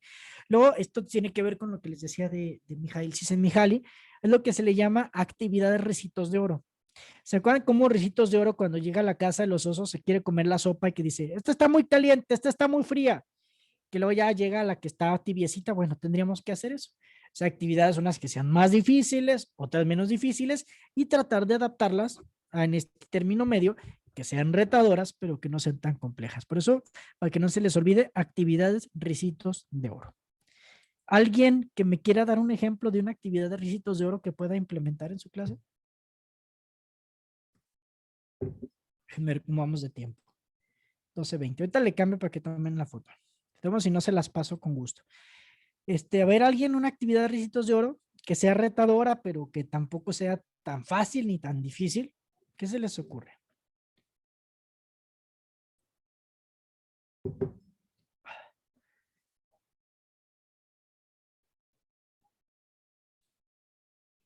Dentro de sexualidad humana tenemos una actividad que es conocer diferentes, pues, grupos sobre LGTBT y así. Entonces, una actividad retadora es ir a buscar asociaciones para invitarlos a hablar sobre el tema. Entonces, pues, no Interesante. es complicado porque pues se pueden mover y es retador porque te lo saca pues de su zona de confort. Desde luego. Y cuando lo logran, pues va a ser una experiencia muy interesante, ¿no? Muchas gracias, Aira. Bueno, ¿qué más? Fíjense, cerrar todas las tareas iniciadas, ¿sí? Procurando que los alumnos con un ritmo más lento de trabajo, con dificultades de aprendizaje, puedan completar las tareas iniciadas en un tiempo suficiente.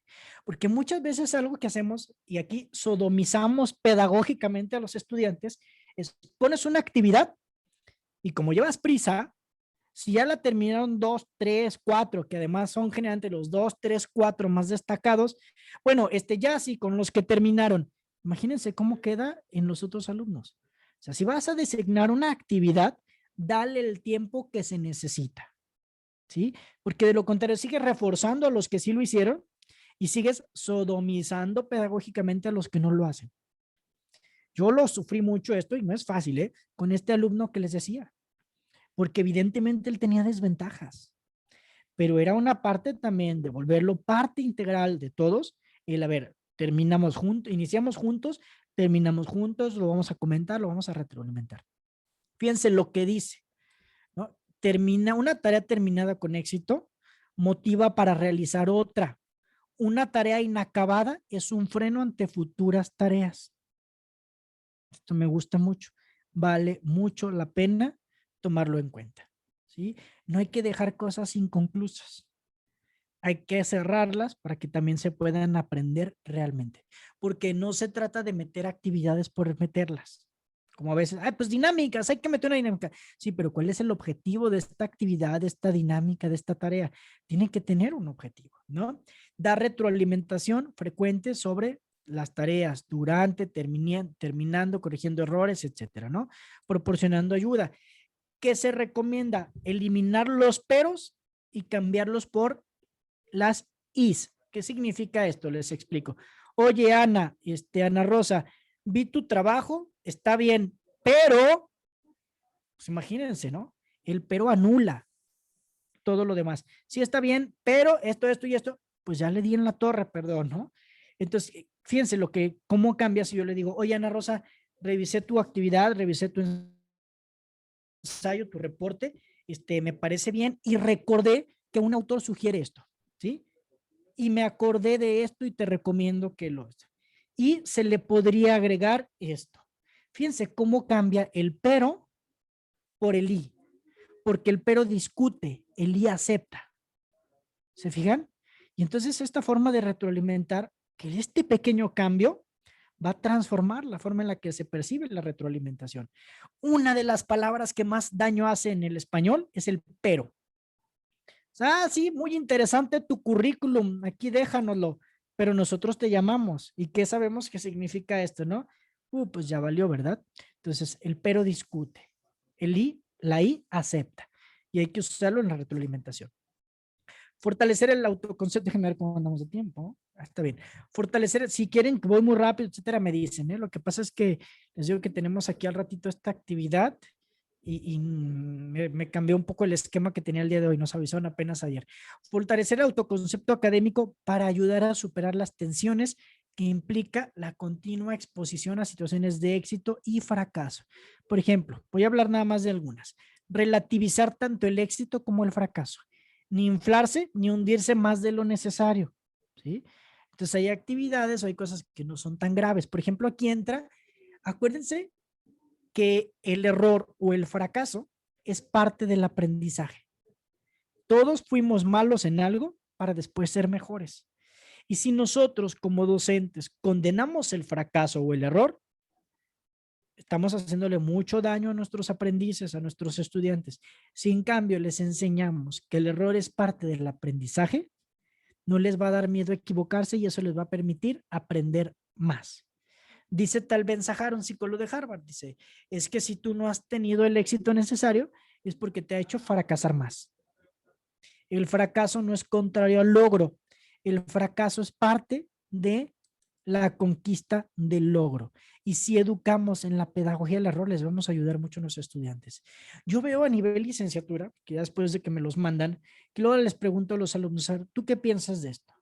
¿Tú cómo lo resolverías? ¿Tú qué entiendes por esto? Y les da mucho temor, mucha pena expresarse. Pero cuando ya les dices, a ver, no se preocupen, no pasa nada si se equivocan. Precisamente estamos aquí para aprender, ¿sí? Pero me gustaría escucharlos, esto les cambia el ambiente. Y después se van soltando porque saben que no se les está juzgando. Porque saben que el no saber es parte del aprendizaje. Entonces esto es muy, muy importante también. Entender la valía personal como algo que no depende tanto del éxito en cada tarea como de factores internos, estables y controlables, como el esfuerzo, la persistencia y la capacidad de superación. Les recomiendo otra autora, se llama, es la que habla del grit. Ahorita se me acaba de ir el nombre, pero el grit es un término que no tiene una traducción exacta, pero suele hacer como referencia a esta capacidad que tienen los alumnos o los niños de persistir y mantenerse en el esfuerzo. Ahorita me acuerdo el nombre de la autora y se los digo, ¿no? Pero tiene un libro ya en español que así se llama, Grit, G-R-I-T, ¿no? Es una autora, ahorita me acuerdo de su nombre, ¿no? Plantearse objetivos realistas, ajustándolos a las propias probabilidades de los alumnos, aprender de los errores y utilizarlos como vocación para su afán de superación, potenciar sentimientos de aceptación personal, resaltando las capacidades y valores propios, ¿no? Cada alumno tiene capacidades diferentes. Oye, Manuel, veo que eres muy bueno para argumentar, ¿no? Oye, Dania, veo que eres muy buena haciendo preguntas. Oye, veo que, Cristina, que tú eres muy buena escribiendo tus trabajos y esto hay que reconocerlo, ¿no? Y es muy padre para los alumnos. Fomentar la participación, bueno, otro gran tema. Hay algo que en ocasiones tenemos que hacer lo que yo estoy haciendo, y más en línea, pero aún en las clases pasa. Preguntar directamente y hablarle a los nombres de cada alumno y que no sepan a quién le vas a preguntar es otra forma de mantenerlos alertas. Hay algo que se llama disipación de la responsabilidad, que viene de un efecto psicológico llamado el efecto circundante. ¿Qué significa esto? Que imagínense que hay alguien en la calle que se accidenta y luego pareciera que nadie hace nada. ¿Por qué? Porque te es indiferente, porque no eres empático, no. Porque entre más personas haya, menos van a participar. Y esto sirve, también implica en el aula. ¿Por qué? Porque en el fondo todos estamos como esperando que otro sea el que dé el paso. Entonces uno pensaría, entre más personas, más probabilidades hay de que otros actúen o participen, que alguien llame, que alguien ayude. Y no es así. Tiene que haber alguien que rompa esta inercia de que no existe una cadena clara de responsabilidad o de actuación. Y entonces en ocasiones uno tiene que ser directivo. A ver, José, ¿tú qué opinas de esto? A ver, Ana Guadalupe, ¿tú sabías de este efecto del que les estoy platicando? Bueno, no sé si la están viendo, no la escucharon, pero dice que no. Pero entonces es una manera también de tomar en cuenta esto, ¿no? Fomentar la participación. El alumno es el que aprende y no hay aprendizaje sin actividad. Se aprende haciendo, pero no se trata de actividad sin más, sino que debe cumplir una serie de condiciones para que sea efectiva. Esto es lo que nos recomienda Joan Baello. Tener el tiempo suficiente para ejecutarla, respetar todas las intervenciones, aprovechar las intervenciones de los alumnos. Oye, Gabriela, esto que acabas de decir no lo había tomado en cuenta o no es exactamente a lo que se refiere, pero fíjate que es muy interesante porque esto y esto y esto. Y así los alumnos van a querer seguir participando. Pero si tajantemente no, estás mal, pues no van a querer volver a participar. ¿De acuerdo? Sí, habrá participaciones que no sean pertinentes, desde luego, las hay, no podemos negarlo, pero una cosa es desdeñarlas totalmente y otra es incluso, oye Gabriela, esto que me acabas de decir es muy interesante, no tiene que ver con este tema, pero justamente en una siguiente sesión vamos a hablar de esto. Y ya es una forma diferente y no le das un cachetadón al alumno, ¿no? Promover debates periódicamente. Yo les decía ayer una frase que a mí me gusta mucho, que es la de que cuando un ateo y un creyente platican, el creyente termina un poco más ateo y el ateo un poco más creyente. Y entonces cuando los alumnos debaten contigo, entre ellos, con otros, esto es muy enriquecedor, ¿no? Evitar monopolios de las interacciones, miren, de las intervenciones. Hay alumnos, y yo sé que se siente bien feo cuando eres alumno, porque a mí me pasaba, que les gusta mucho participar o saben mucho del tema, etcétera, pero no podemos permitir, o no se debería permitir, que ellos monopolicen la intervención. Hay que tratar de que participen los más que puedan. Y esto también hay que explicárselo a los alumnos, porque si no también estos que quieren participar, pues luego se desmotivan, pues ni me dejan, ¿no? Y entonces esto va a implicar. Promover intervenciones de los alumnos más reticentes, perdón, fomentar rutinas de petición de ayuda o petición de la palabra, escuchar activamente. Por ejemplo, yo de repente les hago algunas técnicas, de repente les digo, a ver, ¿qué prefieren? ¿Reporte o ruleta? Les doy alguna lectura y casi siempre me dicen ruleta, ¿no? Por flojos. Pero la ruleta, ¿en qué consiste? En que voy a llegar al día siguiente y le voy a preguntar a Cristina, a ver, Cristina, dime un número del 1 al 40. Y entonces Cristina me dice, el 30. Ah, María del Rocío, a ver, ¿qué me puedes decir sobre esta parte de la lectura? Y eso los tiene como muy alertas, ¿no? Es una de las cosas que podemos hacer. Otra de las cosas es, yo les digo, a ver, vamos a ver esta parte de la lección y va a haber 3 oportunidades para preguntar o participar y estos van a tener, pues nada más 3, ¿no? Incluso cuando lo limites les dan ganas de participar. Y entonces tú dices, para esta actividad va a haber 3 preguntas o 3 participaciones, estén muy atentos de quién lo va a hacer porque son los que van a tener la oportunidad de obtener puntos de esta actividad. Entonces generas estas condiciones. Escuchar activamente, la escucha es el corazón de la conexión. A veces, y no lo había dicho al principio, pero antes de querer captar la atención, hay que empezar prestando atención a nuestros alumnos, ¿no? Conociéndolos, atendiéndolos. ¿Cómo podemos lograr también esta participación? Combinando diferentes modalidades de trabajo, individual, parejas, exposición del profesor, trabajo en equipos pequeños, trabajo en grupos grandes. Por ejemplo, hay grupos de 3, de 4, de 5. Hay actividades, por ejemplo, el debate, yo divido el grupo en 2. Hay actividades que, a ver, todo el grupo tiene esta oportunidad de participar, ¿no? De repente les digo, a ver, este concepto y jugamos al ahorcado.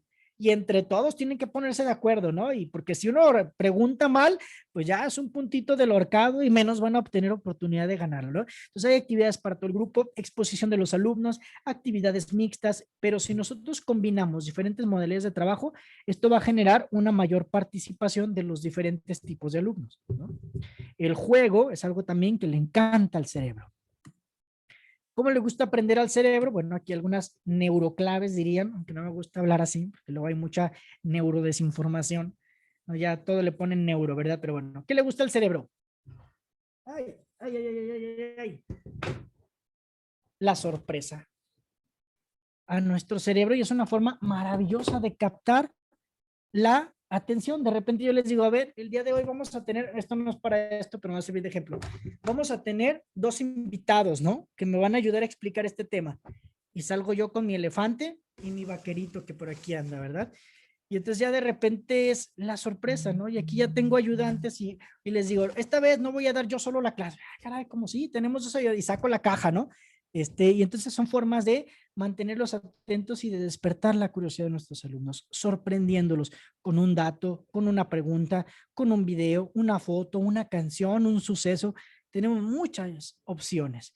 El movimiento. Se aprende haciendo, se aprende activos. El cerebro funciona más cuando está activo. Por ejemplo, cuando ustedes no sepan cómo resolver un problema, cómo planear una clase, cómo pueden sorprender a sus alumnos, salgan a caminar.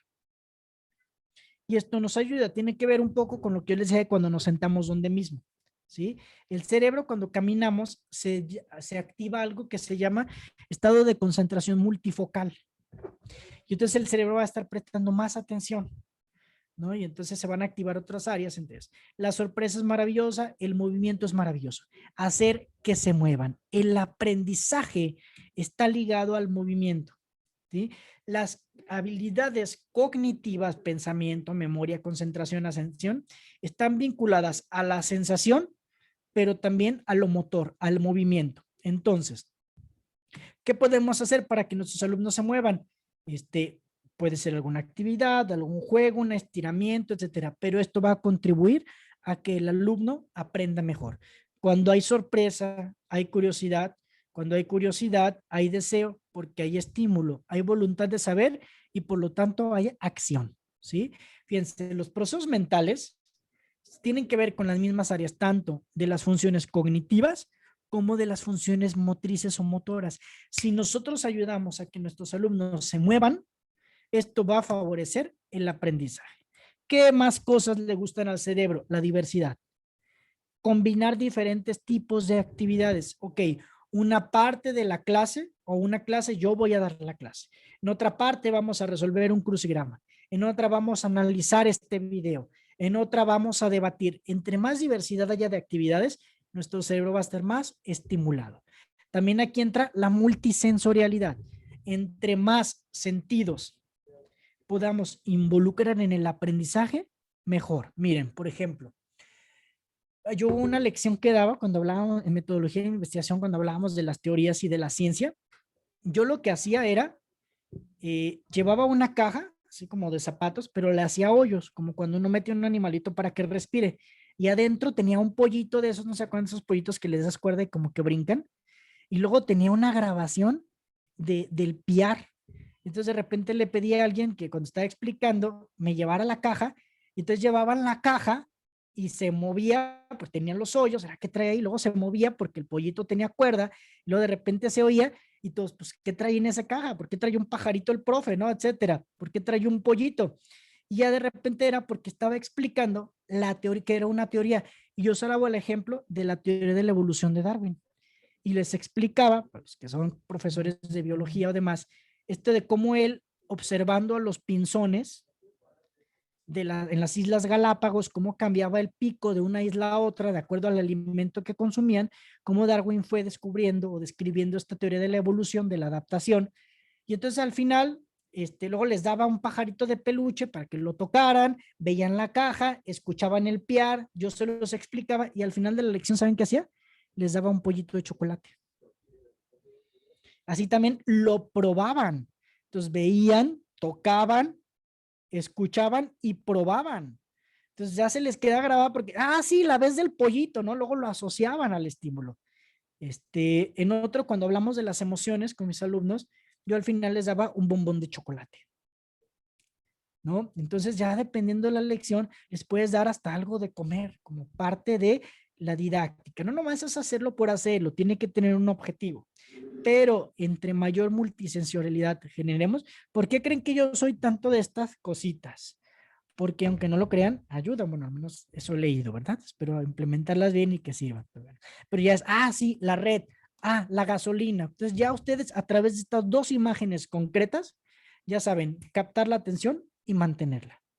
La atrapo, ¿cuál red? ¿Sí? Los engancho, como decían, pero no nomás es tenerlos enganchados, ahora es mantenerlos aquí. ¿Cómo? Con gasolina, porque es un recurso limitado. Esta actividad tiene que ser variada. Propone actividades y no pasividades. ¿Sí? Limitar tiempo a la explicación. Combinar modalidades de trabajo. Enseñar procedimientos instrumentales y platicarlos. Distribuir el tiempo de los alumnos en tareas diferentes. Detectar indicios de fatiga o aburrimiento. El juego es maravilloso. Aprender jugando no es una pérdida de tiempo, al contrario, pero el juego que nosotros fomentemos tiene que tener un objetivo. Ojo, y hablando del humor, no les estoy diciendo que tenemos que divertir a nuestros alumnos, no, esa no es nuestra labor. Si de paso se divierten, qué chido. Pero el objetivo no es divertirlos, ¿de acuerdo? Porque no somos payasos, somos profesores. Sí, hay profesores que usan el humor, etcétera. Hace rato les decía el libro de Ken Bain, ¿no? Ken Bain hace un análisis en este libro de lo que hacen los mejores profesores universitarios y habla de cómo enseñan, cómo evalúan, cómo tratan a los alumnos en base a investigaciones que realizaron. Y hay uno, habla de las cualidades, dice, ¿cuáles son las cualidades de los mejores? El sentido del humor, en varios listados, estaba en muchas ocasiones hasta arriba. El humor, la empatía. Y el dominio de la materia que impartían estaba en 6º o 7º lugar. Vimos en el video, ¿no? Cuando como dicen, es uno de los físicos más grandes y no sé qué, cómo entra bromeando y de repente, no, pues es que les pagué para que me adularan, ¿no? O sea, ya el humor es un lubricante social, se contagia y crea un buen clima emocional. Fíjense este video, cómo contagiamos las emociones. Vean este video, me gusta mucho.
¿Qué tal, eh? No saben ni por qué se estaba riendo, pero ya todos se están riendo. Eso se contagia y crea un clima positivo.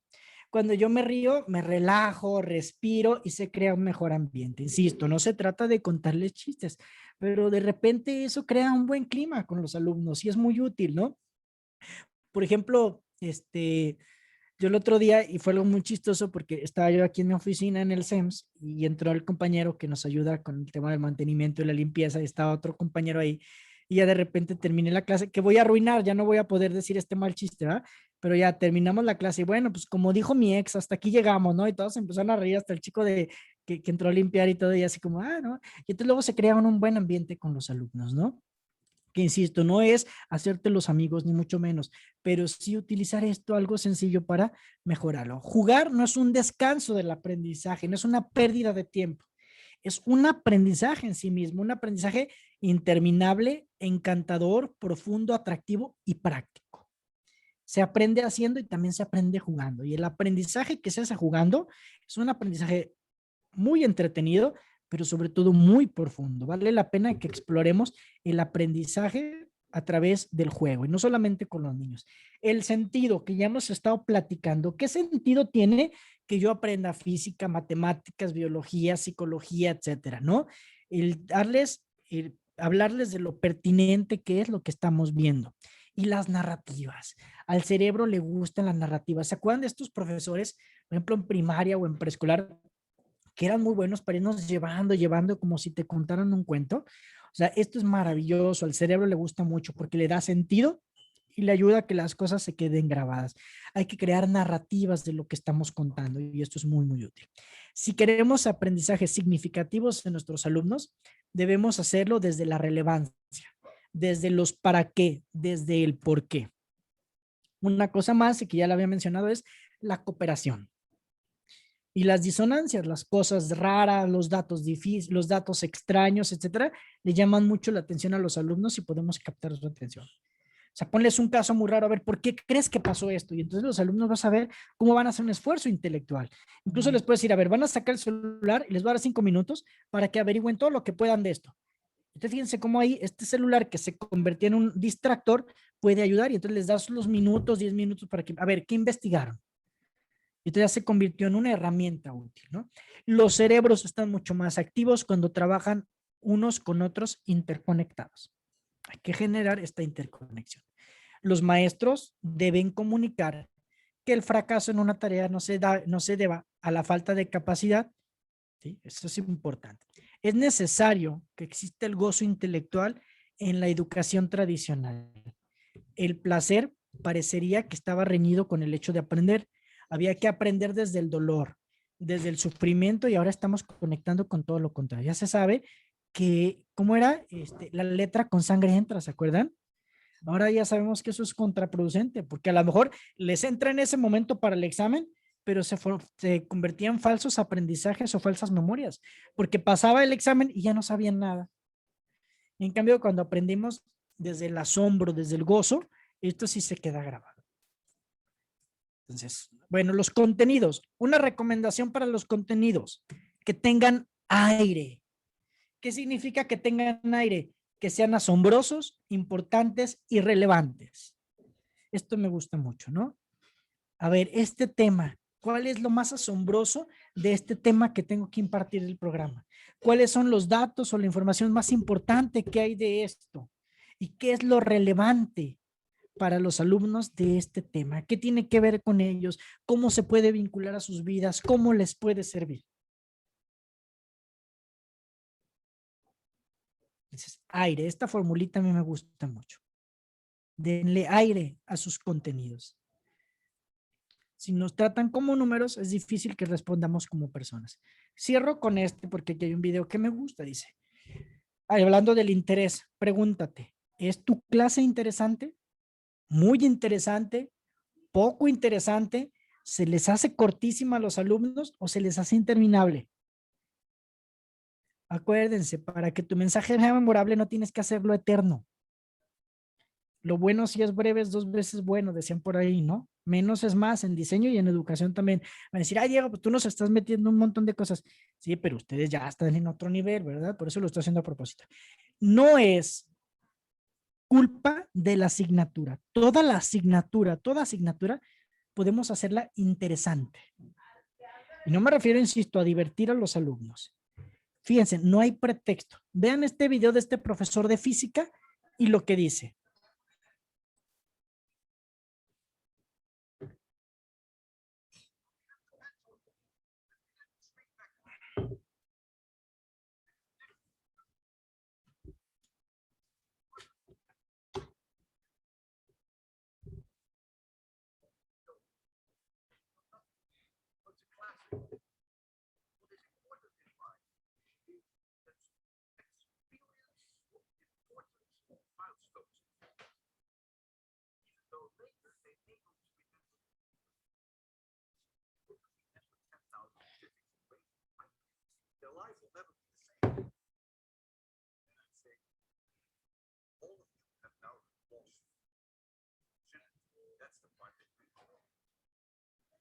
Fíjense todo lo que hacen en sus clases.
Como ven, hay docentes que dicen, o yo mismo he dicho, ¿no? Es que mi materia es así, pues ahí no puedo. La tuya sí, pues ahí sí se puede hacer esto, pero en la mía no, porque la metodología es así, la propiedad intelectual es así, psicología es así, física es así. Ya vimos que no, no es la materia, ¿no? Entonces vuelvo a la pregunta anterior. ¿Cómo es el interés en tu clase? Muy interesante, poco interesante, se les hace corta, sacan su celular para grabarte, te aplauden, etcétera. Y no me refiero al aplauso por el aplauso en sí mismo, no se trata de eso, ¿no? Pero fíjense cómo cualquier materia puede ser impartida de una forma diferente. Hay que recordar que tenemos que enganchar a nuestros alumnos. El anzuelo tiene que ser de acuerdo a lo que a ellos les gusta, no lo que a mí me gusta. Piensa, ponte en el lugar del alumno y piensa, a ver, a mí, ¿cómo me hubiera gustado que me enseñaran esto? ¿O qué tipo de clase me hubiera gustado tener? A veces se nos olvida que también en algún momento fuimos alumnos, ¿no? Si queremos interesarles, piensa, ¿qué tipo de clase me hubiera gustado tener? ¿Cómo me hubiera gustado que me enseñaran esto? Y aplícalo, ¿no? Piensa en el tipo de clase que sería interesante, ponte en su lugar, etcétera. La utilidad, una clase útil en la cual el alumnado aprende de todo a todas horas dentro de cualquier campo es fundamental. No tengas gente, por favor, sin saber por qué hace las cosas. Busca que sepan por qué y para qué. Y bueno, no hay mejor mediador entre un profesor y un alumno que una tarea motivadora montada sobre un buen control. Bueno, ya me voy a brincar esto. No quería, pero recuerda, el aula puede ser un espacio para disfrutar y para hacer disfrutar. También nosotros lo podemos disfrutar. La enseñanza que deja huella no es la que se hace cabeza a cabeza, sino de corazón a corazón. Aquí hay algunas referencias de algunos de los libros en los que me basé para esto. Se los recomiendo todos ampliamente. Si quieren se las mando, le quiero tomar una foto, etcétera. Y mis datos de contacto quedo a sus órdenes. Muchas gracias. Por mi parte es cuanto. Muchísimas gracias, maestro Diego. Nos encantó. ¿Hay preguntas? Había preguntas, pero creo que es referente a los libros, así que ya está. Es el Neuroeducación, el nombre del autor difícil de pronunciar. Una maestra. El autor difícil de pronunciar no está aquí, pero se llama Mijail Csikszentmihalyi. Y el básico de él es el de Flow, así se llama, F-L-O-W, Flow. Y te busquen Flow, Mijail Csikszentmihalyi, porque de veras no sé cómo se escribe, hasta la fecha todavía no lo aprendo, pero así se pronuncia, Csikszentmihalyi. Él habla de esto del Flow y tiene varios libros al respecto, pues tendrían que empezar, o le recomendaría que empezaran por el que así se llama, Flow o Fluir. Muy bien. Preguntan, maestro Diego, que ayer hablaban de la importancia de la motivación no solo del alumno, sino también de los docentes. ¿Existen técnicas que puedan motivar al alumno y al docente al mismo tiempo? Claro, mira, ya el hecho de hacer esto que yo les decía, de variar entre las diferentes actividades, de no ser nomás yo el que bla, bla, bla, bla, bla, el hacer preguntas y todo, pues de antemano también van a mantener al profesor más activo, ¿no? O sea, todo esto también le ayuda al profesor, porque también es cansado nomás estar bla, bla, bla, bla, bla, bla, bla, ¿no? Alternarlo, por ejemplo, ¿qué podemos hacer? También involucrar, no todo hacerlo nosotros. Yo, por ejemplo, hay temas que invito, bueno, más bien llevo invitados, ¿no? O invito a personas que se dedican directamente al tema del cual voy a hablar de forma práctica y también se convierte en una oportunidad de aprendizaje para mí. Y también lo voy a decir con todo el respeto del mundo, pero también es de, ay, bueno, pues hoy le toca a la invitada, hoy voy a estar de espectador, ¿no? También uno ahí se relaja un poquito de, ay, no he preparado la clase de hoy, ¿no? Sí, también baja un poco la responsabilidad. Pero el hecho de variar las actividades también para el profesor es muy útil para mantenerse motivado, ¿no? Y también les vuelvo a recomendar este libro que les decía yo ayer, el de Profesor Emocionalmente Competente. Ahí también trae estrategias de automotivación. Hay otro libro que aquí está, que les recomiendo mucho ampliamente, es este de Daniel Pink, que se llama La sorprendente verdad acerca de lo que nos motiva. Ahí vienen muchas técnicas, te explica teorías de motivación y al final viene una serie de técnicas o de complementos para motivarnos o motivar a otras personas. Entonces yo les recomiendo ese libro, también es muy bueno, maravilloso. A mí me gusta mucho este libro. Muchísimas gracias. Quedó muy completa la información. Dice Maura que muchas gracias, maestro Diego, muy importante y básicos para nuestra actividad docente, sobre todo un reto para todos los que nos dedicamos a esta profesión. Y si puede compartir, por favor, las diapositivas. Lamentablemente no pudo estar ayer y le manda sus felicitaciones. Si me ayuda, por favor, gracias, Diego, a dejar de compartir pantalla. Claro. Y Manuel tiene la mano levantada. Tenemos un minuto más. Venga, Manuel. Bueno, maestro, me pareció muy interesante su ponencia. Mi pregunta va en este sentido.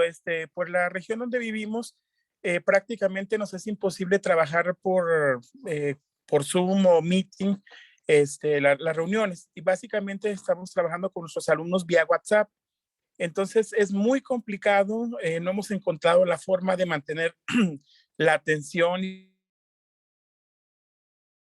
retroalimentación en su, no sé, un 70%, 80% de alumnos lo tenemos que hacer vía WhatsApp. ¿Qué recomendación nos pudiera dar para conservar esos alumnos? Porque hemos visto que incluso nuestra matrícula ha descendido bastante, debido a que pues no hemos podido encontrar cómo hacer esa motivación vía.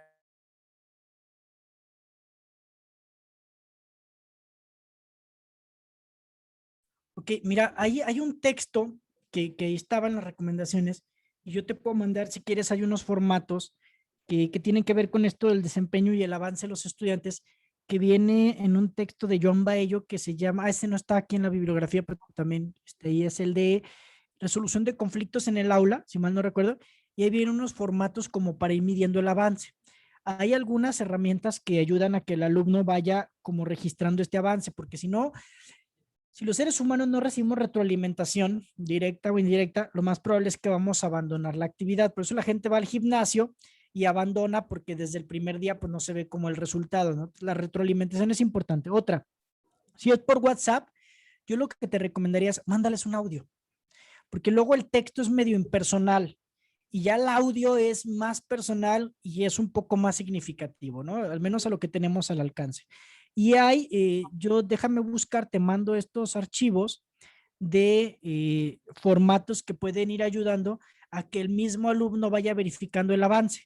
Hay algunos otros más que también pueden ayudarnos, de antemano todo lo que vimos, de ir alternando, identificar qué tipo de actividades son en las que el alumno está como más atento, más participativo, las identificas con este formatito y las vas incorporando o vas desarrollándolas más que algunas otras que tal vez no eran tan eficientes.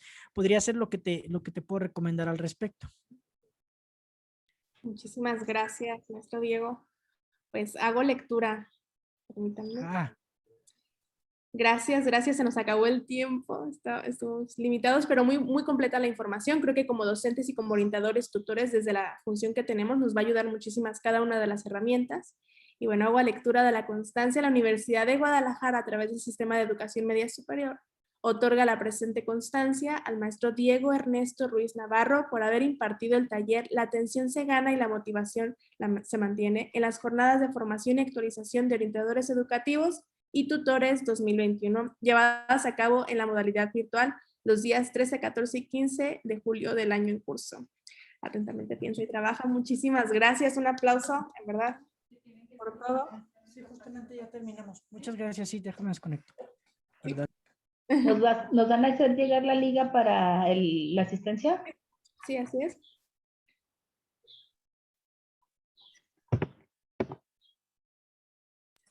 Ah, miren, ahí está el de Grid, es de Angela Duckworth. No me acordaba el nombre. Se los anoté ahí el nombre.